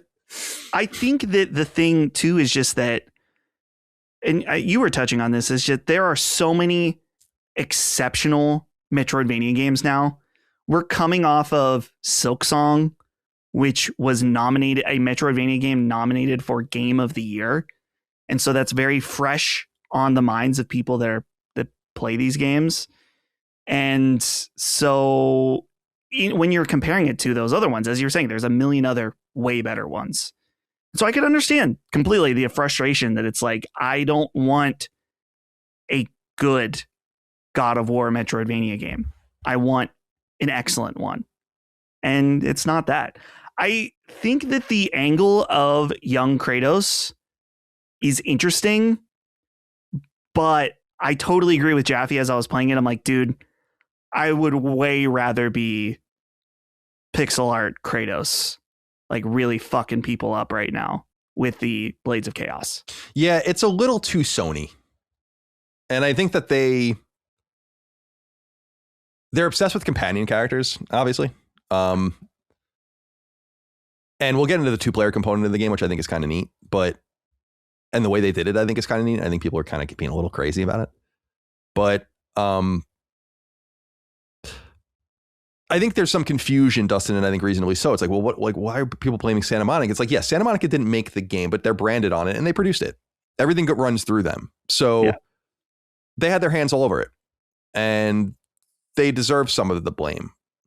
Sometimes they're a little too aggressive. I always talk about the Order 1886. People remember, I don't know if you recall, like, their branding was so heavy on the Order 1886 when they showed it for the first time, people thought it was their game. Yeah. And they removed it from that because they were like, yeah, that is confusing because it's not your game. I think people are being a little harsh on this game, but I don't think people, it's like vocal people. If you go on PSN, it has a 4.5, which is very good for a PSN game, and reviewed 6,000 times. So people that are buying it and playing it are enjoying it. Generally speaking, 81% gave it a 5-star, 7% gave it a 1-star. So, but I don't, I mean, if I know it, there's certain genres I just know like the back of my hand, and Metroidvania is one of those genres, and it's not in the top 25 Metroidvanias. I mean, there are a shit ton of, like, every Castlevania game since Symphony of the Night is better than this, So there are games that come out, but I think they just kind of got lost in the sauce a little bit. I think the characterization is just all wrong. It's not even that it's young Kratos and it's like innocent Kratos. It's just too much. It's childlike almost. I think the voice acting is a little wacky. With a rare exception, there are a couple of characters that have good voice acting, but there are these moments. I don't even want to spoil it here, but there's like a boss fight late in the game where I'm like, this is fucking dope. Like, this is a really cool idea for a boss fight, and the way it's all playing out. Micah was watching me. I'm like, this is cool. There are moments in the game, and they're able to use the 2.5D nature of the game too to do a little bit more, even though they're shielding it as a pixel art game. It's just layered differently. They can do different things with cameras and angles and models and whatever. So, I don't know. I again, if you're a God of War fan, I think you should check it out because you're probably curious about it. Although maybe you could just watch it on YouTube or whatever. If you're a Metroidvania fan, why not check it out? And again, I don't think the $30 is I agree that the pricing was a little shocking for me at first, not by that much, but when you drop it from 30 to 25, you're talking about a 1/6 drop in price. So, I mean, it's not nothing. And but the more I play it, the more I'm like, this is a very robust game. Like, I think even by Metroidvania standards, this is a pretty robust game. A little squirrely kind of how they count percentage in the game. It seems like it's structured a little bit around story and a little bit about exploration, but it seems like it's really structured around increasing the number based on the collectibles you find and all the rest. So I think people are a little confused about how big it is. It seems way bigger than it even is. But hopefully it's not so much bigger, because again, I have to beat it tonight. And I'll beat it tonight, you know what I mean? Oh. Dresk47 wrote in and said, good morning, CDC. With the release of Sons of Sparta and its not so pleasant reviews, I myself think it's a decent first entry for a small studio who has never done this style of game. I'm wondering when are studios allowed to hit singles and hopefully elevate to doubles, triples, and eventually home runs? Just seems like if a studio puts out a game that has some good ideas but doesn't hit it out of the park, they're either shut down or dismissed as no good. I guess it is essentially up to the consumer, but it seems like there are no more second chances to get better or build upon what has been created. Whereas back in the day, studios had a runway. The cool thing to do now is to feed negativity rather than see potential. Thank you all and appreciate what you do. Thank you for writing in. I can't help but wonder that about this game, and it's the shame that it's an external licensor, because it's a shame that it's even licensed at all. What you were saying earlier is like no one would care if it wasn't God of War. You're probably right. At the same time, it's like I play it and I'm like, God, I would kind of want to see them do it again. Like do something, but get it better than this. Mm-hmm. Lean into now. I understand that there are games like Blasphemous that are very grounded, and I understand that there are games in the genre and games like Hollow Knight that are extremely difficult in the genre or challenging. My take on Metroidvania is that they're supposed to be arcadey and not very hard. It's about exploration. It's about backtracking, about getting that new tool, that double jump, and remembering, oh yeah, now I can go and kind of like go around the castle or around the map and like get all these things. That's more what it's about to me. As I was saying on the stream recently, it's like Symphony of the Night's not hard. It's perfectly balanced. It's about more than combat. And I would have just loved to see them understand that a little bit more. It doesn't know quite what it is, at least at this point in the game where I am very late in the game. And yeah, they're not going to get another chance at this game. They'll be fine. They probably made their money up front anyway. But it's too bad in a way, because we don't need more God of War. I don't think you should oversaturate God of War. I think that would be a bad idea. The show is coming out, the fucking games, the remake, it's too much. But I can't help but wonder like what it would have looked like if they got another shot at this. And I think they would have gotten to greatness at that point. But we won't find out. Maybe they will be able to parlay the experience into something else, like a Metroidvania with an IP of their own. The Funky Monk wrote in about one of the biggest controversies around the game. He says, hey, Sacred Fellas, I'd like to talk about ethics around PlayStation Store. Recently, there was a controversy around the new 2D God of War game, Sons of Sparta, where in the in-game description, it was written that the game supports single-player or two-player couch co-op mode. What wasn't indicated is that the two-player co-op mode is only a special bonus challenge mode that is separate from the main game itself and only unlockable after completing the main game. Is this deceptive marketing? Did Sony or whoever responsible write it in this way to confuse buyers into thinking the main game would be available for two players? Technically, the description isn't inaccurate, but is it purposely misleading enough to be deceptive? Also, I want to call out that the game still has no screenshots or video trailers on the PSN store listing. Could this be to persuade players to purchase based on the brand name alone? Should at least screenshots be mandatory? Thanks, fellas. Love the show. Well, I will say this, the Funky Monk, like there's no doubt. Jaffe seemed a little more skeptical of this than me, but I'm like, there's no doubt that they, in my mind, that they decided to shadow drop this because they didn't want it to receive scrutiny. I mean, there's no doubt. If they teased this game out for 4 months, I think it would have done worse. And I think they're not stupid. Like they know what they have when they have it. It's very rare that they don't understand. This 2-player co-op thing bothered me less at first and more now that I think I understand. When I read it as like a fully 2-player co-op experience, like you can play the campaign with a friend, I was like, oh, they probably have to say that, but it's cool that they hit it. Like, I like that kind of shit. We used to have to unlock things all the time in games. Hard mode, New Game Plus, obviously. Cheats. I'm playing, during I've been playing through Turok 1 and 2 the last few weeks, as I've been talking about, and you're always unlocking cheats and stuff like that, and like and infinite lives, and I like that kind of thing, like making you play it in a more natural way, and then being like, oh, there's a little perk at the end of it. But now that I understand that it's like a totally separate thing, yeah, maybe it's a little weird, but they might not have had a choice. Like if the game has 2-player functionality, my suspicion is you have to say it. I mean, I don't know that for sure, but that must be in the cert paperwork and stuff like that. And we have 2-player games, so we definitely have at Lilimo. So I don't know. I'm not so bothered by this, but I understand people's trepidation about it a little bit more now that because it's, in other words, it's not hiding it behind the lock of beating the game that bothers me. It's that it's maybe insinuating that it's a fully playable campaign when it's not, as I understand it that way. And I was wondering that when I misunderstood that, because I'm like, how does this work with the story? Because they're separate all the time. The 2 characters. So anyway. All right. Dustin, Dragon Quest VII Reimagined. Mike is playing this as well. She's loving it. Yes. What do you have to say about it? It's fantastic. I love it. In fact, I think I'm close to the end. I was Really? joking Already? with Holly Yeah. because I got to a very climactic part of the game. I'm like, this kind of feels like the end. And I looked online, and because I was looking at like a guide just to see like, where am I at right now? And it was referred to as the final boss. It's like, oh, I'm at the end then. And I was like, how much you want to bet this is a Dragon Quest? I actually have an entire another act fake out ahead of me. So I looked at a YouTube long play, and I just went to where I was, and there were still 7 hours left in the long play. So I was like, well, not quite done yet. So I will be finishing this up pretty soon. I'm trying to think what else there is to say that I haven't said about it. The job system is really cool and fun and very different, I guess, to my understanding of the original, where you obviously have all the different jobs that you can unlock to do different abilities and to respec your character. But this version of the game has a moonlighting system, which basically just means you can select two jobs at once.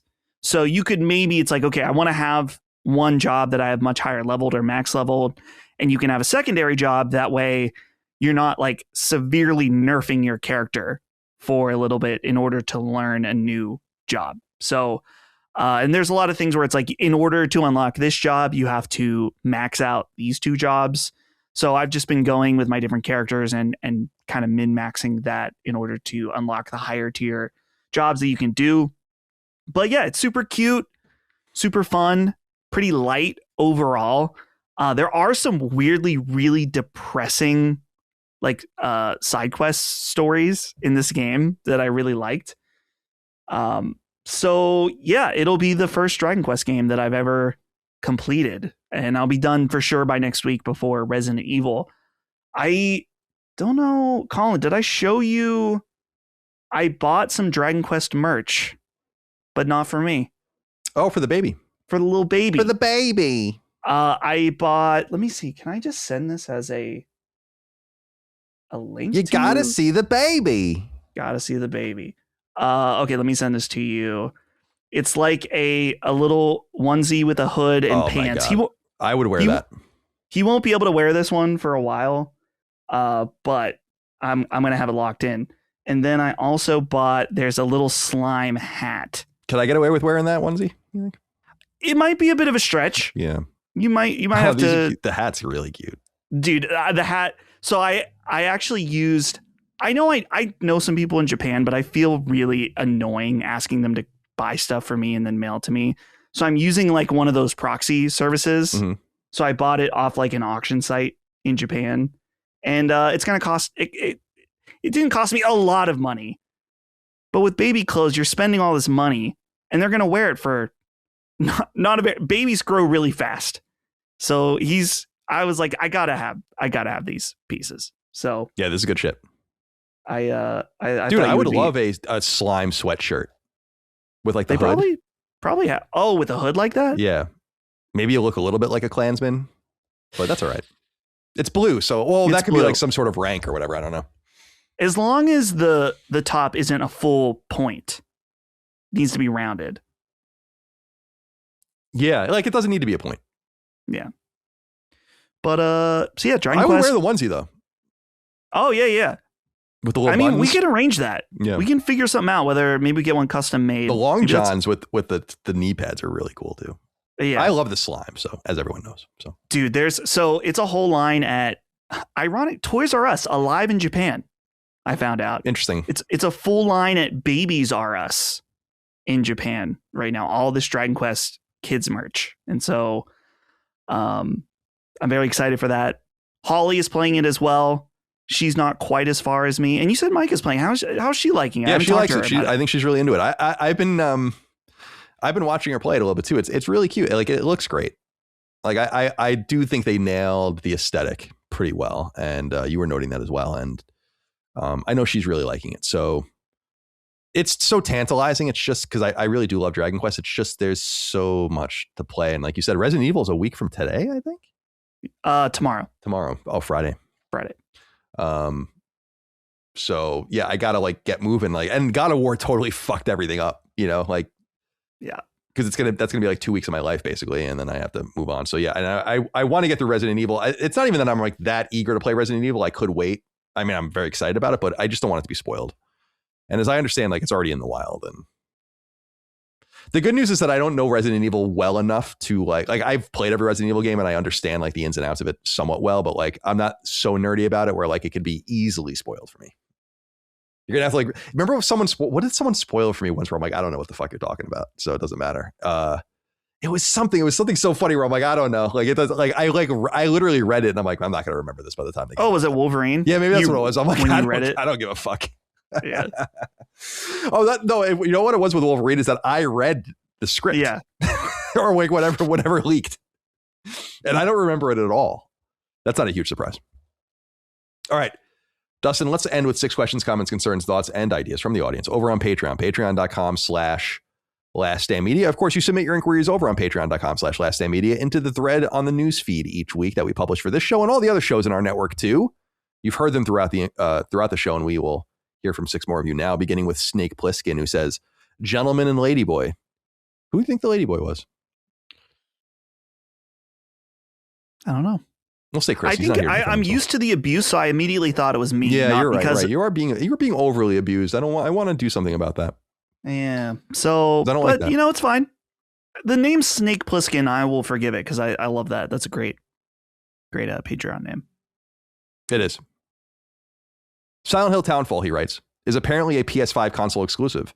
Xbox and Switch 2 are notably absent from the platform list on the game's website. Why does Sony still spend money on third-party console exclusivity deals? With Xbox effectively out of the picture as a hardware competitor, feels like a complete waste when the game was already going to land on PS5 day one anyway. Keep fondling that foul. I feel multiple ways about this because I think you're kind of right in a way where, and I think Jez Corden was recently making this point, which is like, what's the purpose really anymore? Like, it's entirely possible that I don't think, if you were to say like, what do you think happened? I'm like, I don't think this happened, but I think it's possible, like well within the realm of possibility that Konami was simply like, we don't want to release it on Xbox. I don't know exactly why you would do that because obviously you're not going to sell very many copies, but you'll still sell something. It's probably worth it still to do that. Switch 2 might just not be able to run the game reliably for all we know. So I don't want to necessarily read into this idea. The reason I say this is because Sony is usually quite overt. It's what I was saying about Black Myth Wukong, why I simply do not believe that there was any sort of exclusivity deal, because they didn't say anything. And that's the stupidest exclusivity deal of all, in my opinion. When you literally don't say anything, that makes no sense. In other words, kind of the inference is it's exclusive, but you're not saying it. And that's kind of the way it is here. But they didn't do that with Silent Hill 2. So I need to wait for more trailers and more information, because maybe there'll be some little verbiage, like, oh, exclusive for 6 months or whatever. And then you kind of get the idea that there was a marketing play or whatever. On the other hand, I think this is a good way to kind of feed your single player players, abate their concern about the pipeline, which is reasonable, as we were talking about with Bluepoint now earlier. It's getting more and more reasonable. And you don't lose anything. Like, it's free money. You're spending something. You might be mitigating their marketing costs. You might be giving them a better split than 70-30, whatever the case might be. But, the other way this works, I think sometimes, is you mitigate marketing risk or, lower the downside in order to get a worse split. And that could be a thing too, if that makes any sense. In other words, we offload all of this to you. We get an 80-20 split or whatever. So I don't know. What do you think about this? Do you think Sony should still be making these plays? I think it depends. It depends on how much they're spending on it, because maybe Konami wanted to do it, because they have been, Silent Hill in particular, like Silent Hill 2 Remake, exclusive to PS5, had the deal. Silent Hill F did not, and was available on Xbox day one. Probably because that one was a little stinky compared to Silent Hill 2. Yeah. Silent Hill Townfall, though, I don't know if there's more confidence behind it or something, but I would imagine in the grand scheme of things, it may not cost them that much money. And as you were saying, it does feed the single player audience that wants these games. And like you said, Konami's happy to take the money too, because I would imagine that just the sales, I'm not saying it's not worth releasing it on Xbox at all, but if you have that delay, then, and it's really good, then maybe it creates some level of desire for Xbox fans for when it comes out, more so than if it just came out at the same time. And it's a second marketing blitz then for the game. I guess they didn't do very much marketing though when Silent Hill 2 came out on Xbox. It just kind of appeared one day. So I don't know. It probably is not, it's not really that necessary, but it gives them some marketing. It feeds their audience. And I'm sure it probably didn't cost them very much. Yeah, it's like probably low downside, low upside, but just deals to make. And I do wonder sometimes what the strategy is of even mitigating the concerns of the core gamer about a lack of single player exclusives, if it even matters, if it's even part of their calculus at all. But I just don't think we have quite enough information about how this happened, because there were, in my opinion, a surprising number, like a third, I think, of the games shown at the State of Play are PlayStation console exclusives. And that, to me, actually seemed pretty high. That things are moving in a weird direction now.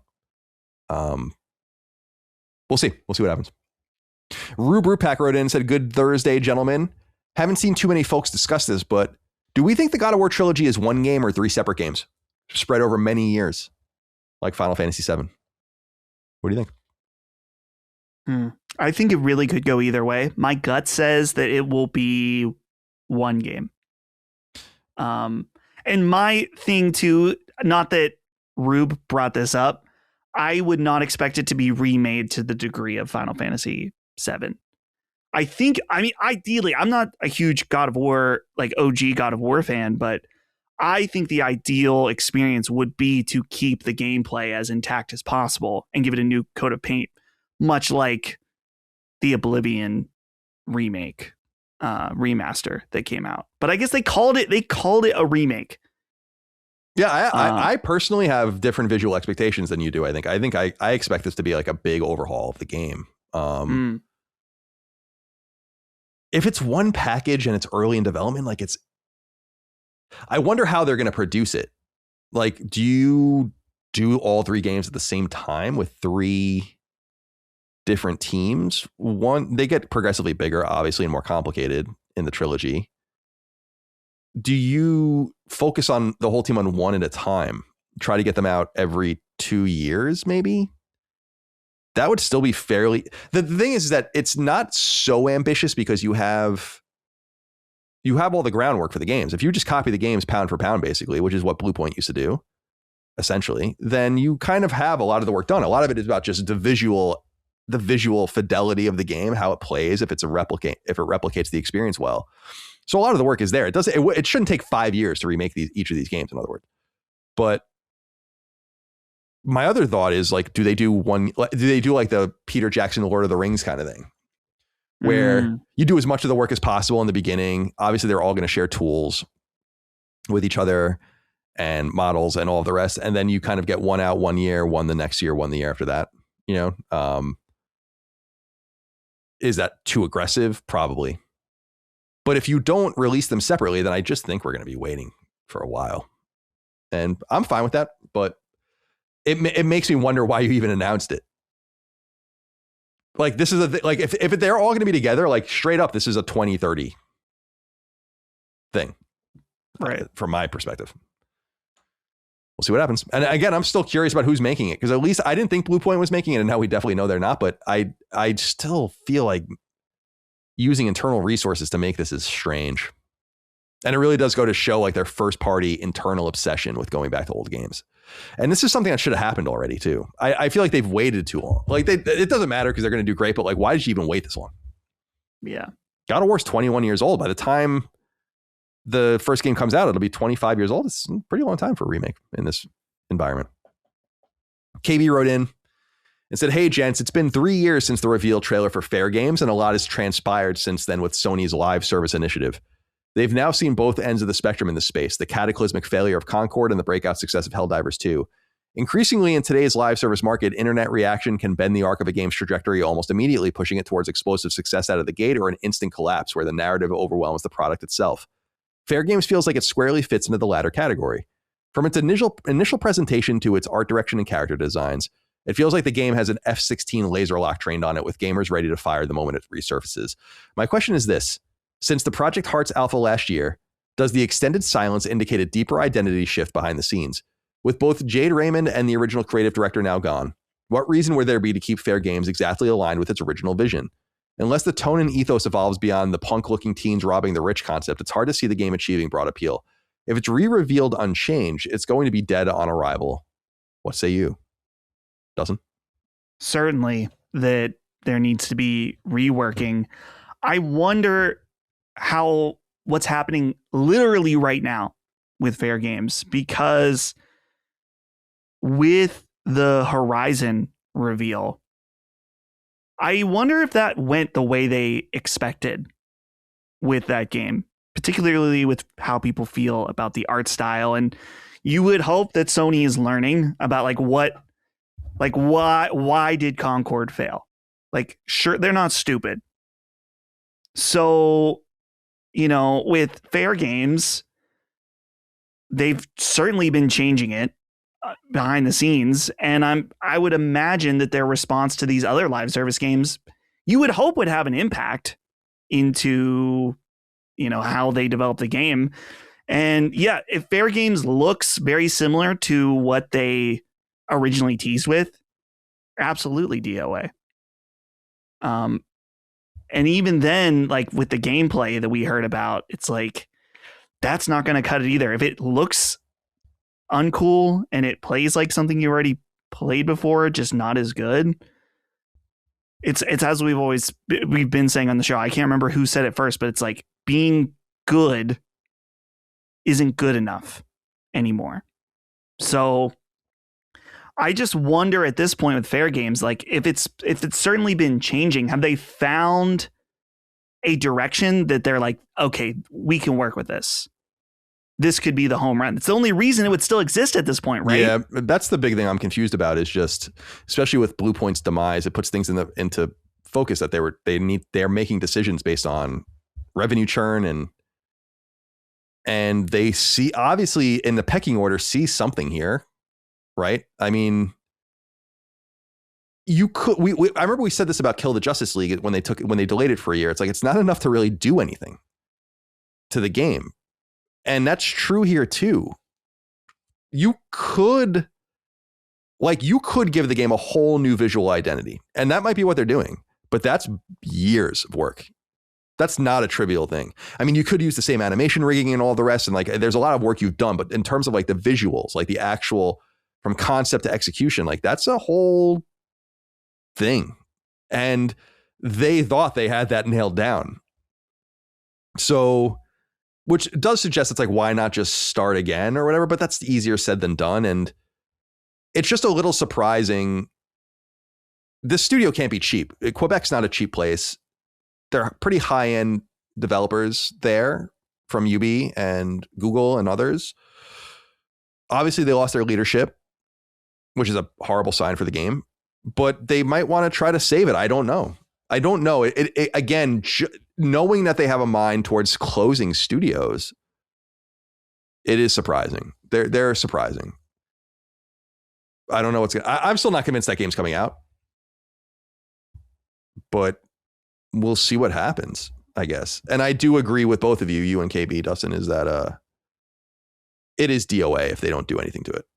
But I think there is a little bit of the Highguard thing here too. In other words, something so alluring to not ignore when otherwise you would have ignored it. And let the cards fall as they may. There's going to be obviously a great outer effect on Fairgames when it comes to fruition. And they have to, when they show it again, if they ever show it again, it's got to be fundamentally different in some way. Otherwise they're just going to, they already know what's going to happen, and they might as well not even bother. So I'm rooting for it. I want them to find success in this space, not only so they find success in the space, but because they can learn from what works. And hopefully Helldivers has helped them do that. MLB The Show. And I think, by the way, I think Marathon's going to be fine. Like, yeah. I think it's going to be totally fine.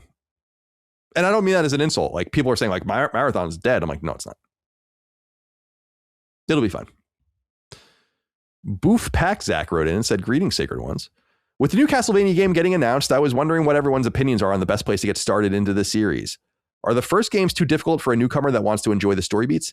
Thanks, and congrats to Dustin. Let them hogs oink. Oh, they're always oinking. Let them oink. Obviously, I'm the best person to answer this, so I'll do that for you.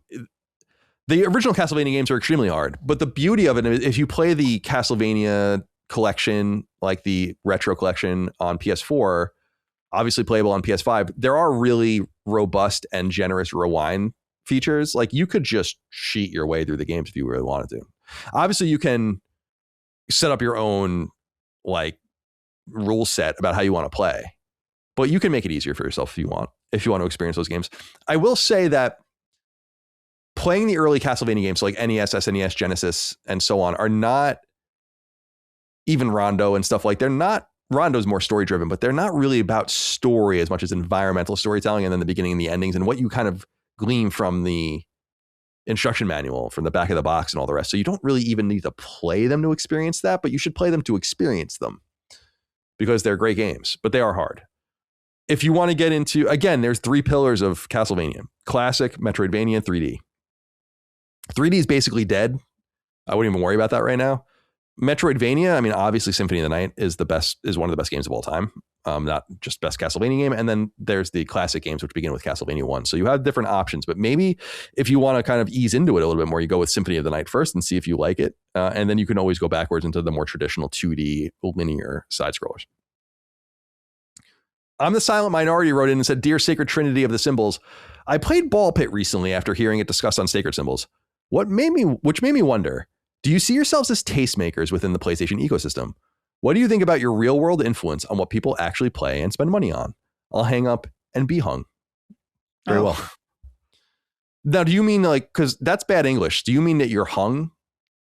Because if you want to be, if you're going to be hung, you mean be hanged?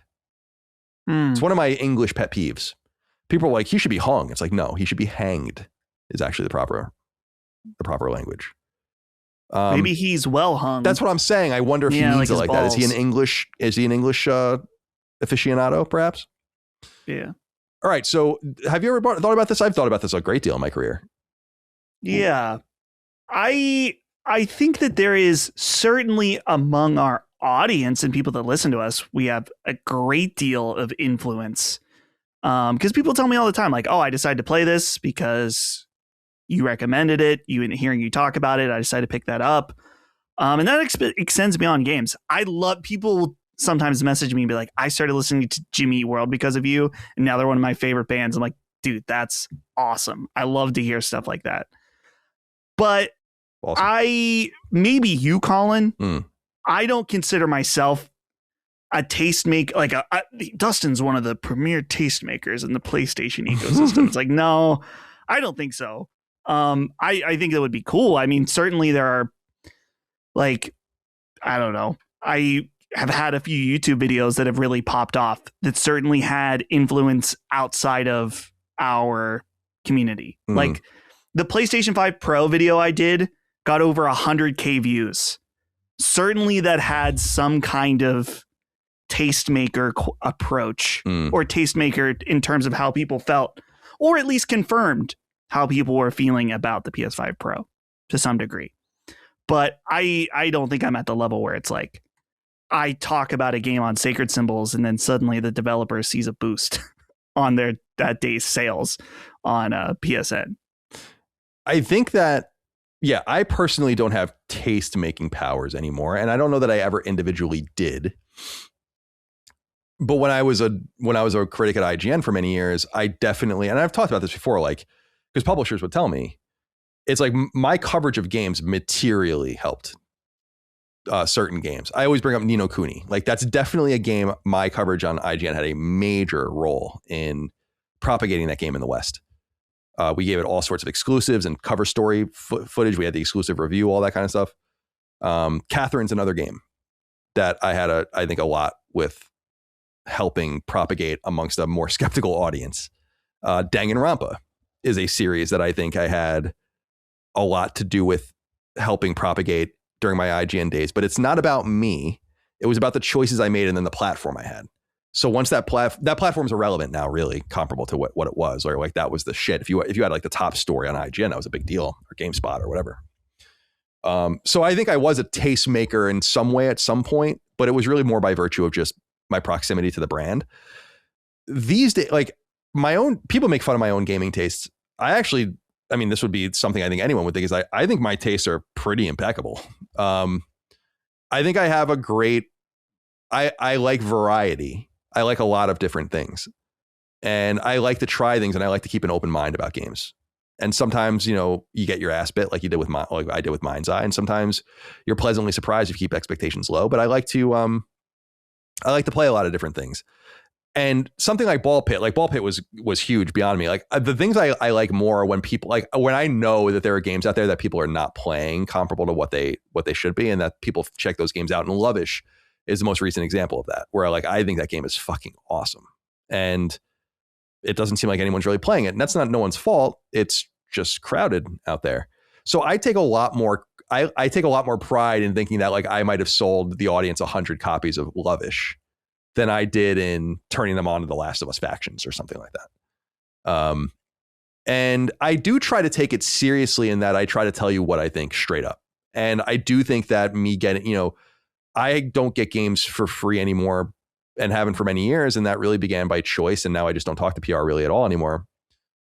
It changes your valuation of games, I think. And I think that that's real. And I'm not mad at people for getting, I got fucking literally 500, 600, 700 games for free or something in my career. It was like something insane. It's like, that's awesome. But putting your money where your mouth is, waiting to play at the same time everyone else plays, and experiencing it in some holistic way is me trying to tell the audience that I am taking it more seriously, and that I want, or I've always taken it seriously, but I do take it seriously, and I want you to trust what I say. You might look at a game like what's a game everyone busting my balls about? Like Immortals of Avium. I think that game's fucking awesome.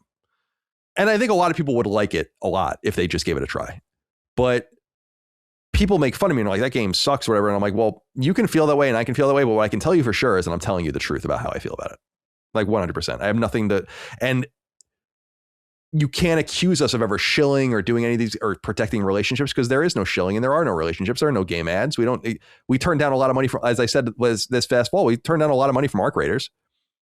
We turned down money from Nintendo last quarter.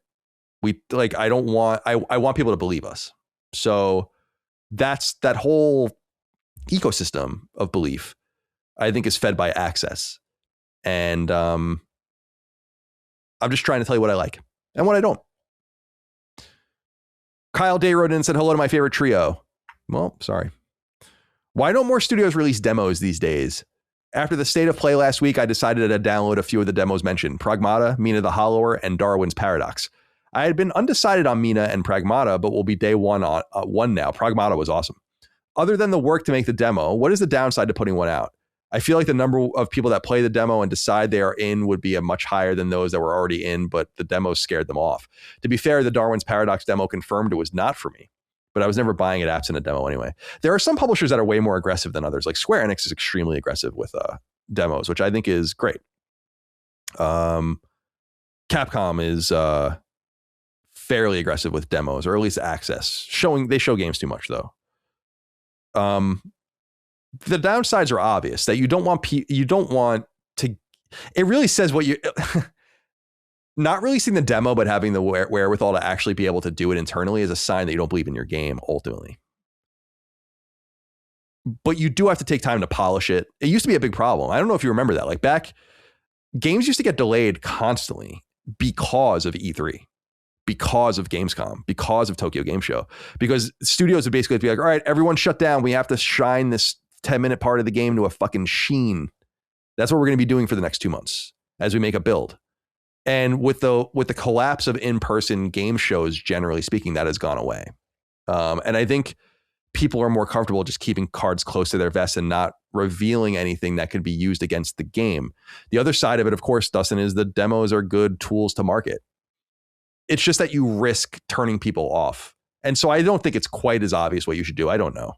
I'm pretty comfortable with our games having demos, but I can see it both ways. What do you think?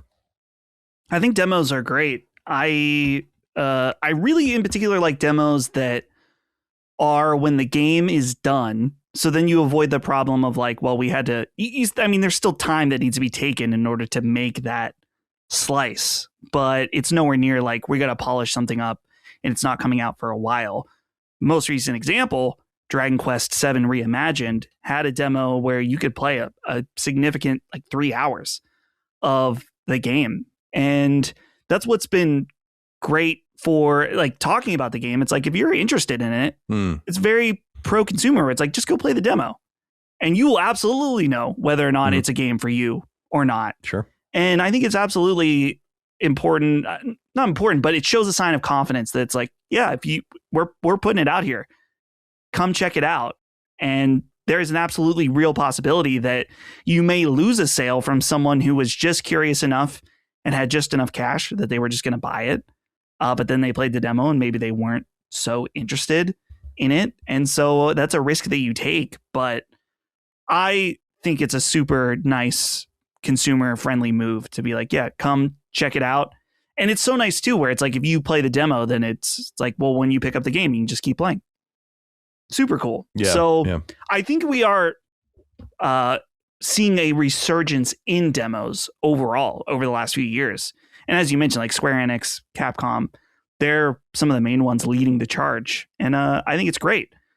There are definitely demos I've played that made me not want to buy the full game. And he brings up Darwin's Paradox. I played a little bit of that demo. I'm not saying it's bad, but I'm not into it. Yeah. It's like a 2D stealth game. I like that Konami's publishing it. Makes me feel good. Yeah, it's not for me either, but I like that they're. It was surprising when we found out that they were publishing it, because I was like, really? They're trying to do more, which I think is cool. But yeah, that's the risk. But would you have bought it anyway?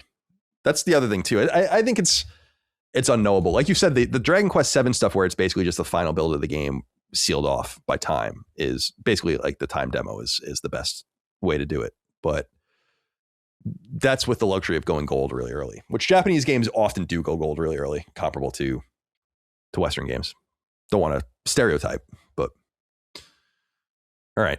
That's it. That's all we have. Somewhat brisk episode, a little below 4 hours, I think. But Chris isn't here. So, yeah. If you haven't noticed yet.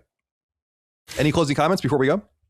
Any closing comments? Tonight, Holly's actually out of the house without me right now at a dinner. So I'm going to eat leftovers. I'm going to play some Dragon Quest, work on the show. Cool. And then it's the weekend. So hopefully I'll have Dragon Quest completed over the weekend. But I guess that's it. We had this was a fun episode. It's always different doing a 2-man show instead of a 3. Yeah, it is. It is. You know, it's nice to change it up. Obviously, we miss Chris. Yeah, of course. But it was fun. I always, as much as I don't like the news of Bluepoint being shut down, it's always fun when breaking news happens during the show. Yeah, it has an energy to it. Yeah, definitely. I like to ponder more. I'll have a lot more to say about it. I think I'll see if Jaffe's available on Monday. We'll just do that. On Sacred Streaming, I'll have more to say about it because I haven't really gotten to digest it or even read any of the percolations around the story. I'm sure people are saying things in random places. I got to go look, but it's good. It's good. At least it wasn't tomorrow. Yeah. Then we would have fucked that. Then we would have to talk like, oh, should we unpublish the show or should we wait or like what do we do? But we don't have to worry about that now. All right, Dustin. Well, be well. I'm gonna. I don't know what I'm gonna do. I guess I got to work out. It's still raining out, so I can't go for a walk or anything like that. And then eat dinner, and I got to be God of War tonight, so that's what I'll be doing. Nice. All right, my friend. Appreciate you. Appreciate all of you out there. Hope you enjoyed our show. We'll see you next episode for episode 400. We have nothing planned for it. I'll try harder with episode 500. Just a lot going on. Just a lot. Very busy right now. But yeah, that's it. Patreon.com/laststandmedia for early ad free access. Laststandmedia.store for merch. We'll see you next time. Until then, goodbye. See ya. Sacred Symbols, a PlayStation podcast, is a product and trademark of Last Stand Media and Collins Last Stand LLC, and is proudly recorded in the USA. The show is conceived by, is written by, and is directed by me, Colin Moriarty. My co-hosts are Chris Raygun Maldonado and Dustin Furman. The show is produced by executive producer Dustin Furman. All of Last Stand's theme music is by my best friend, Ramon Narvaez. As you know, all of Last Stand's shows, including Sacred Symbols, are fan-funded on Patreon at patreon.com/laststandmedia. The following names are at the producer level on Patreon, our highest tier, and we're grateful for your thoughtful and kind contributions to our independent endeavor. Thank you.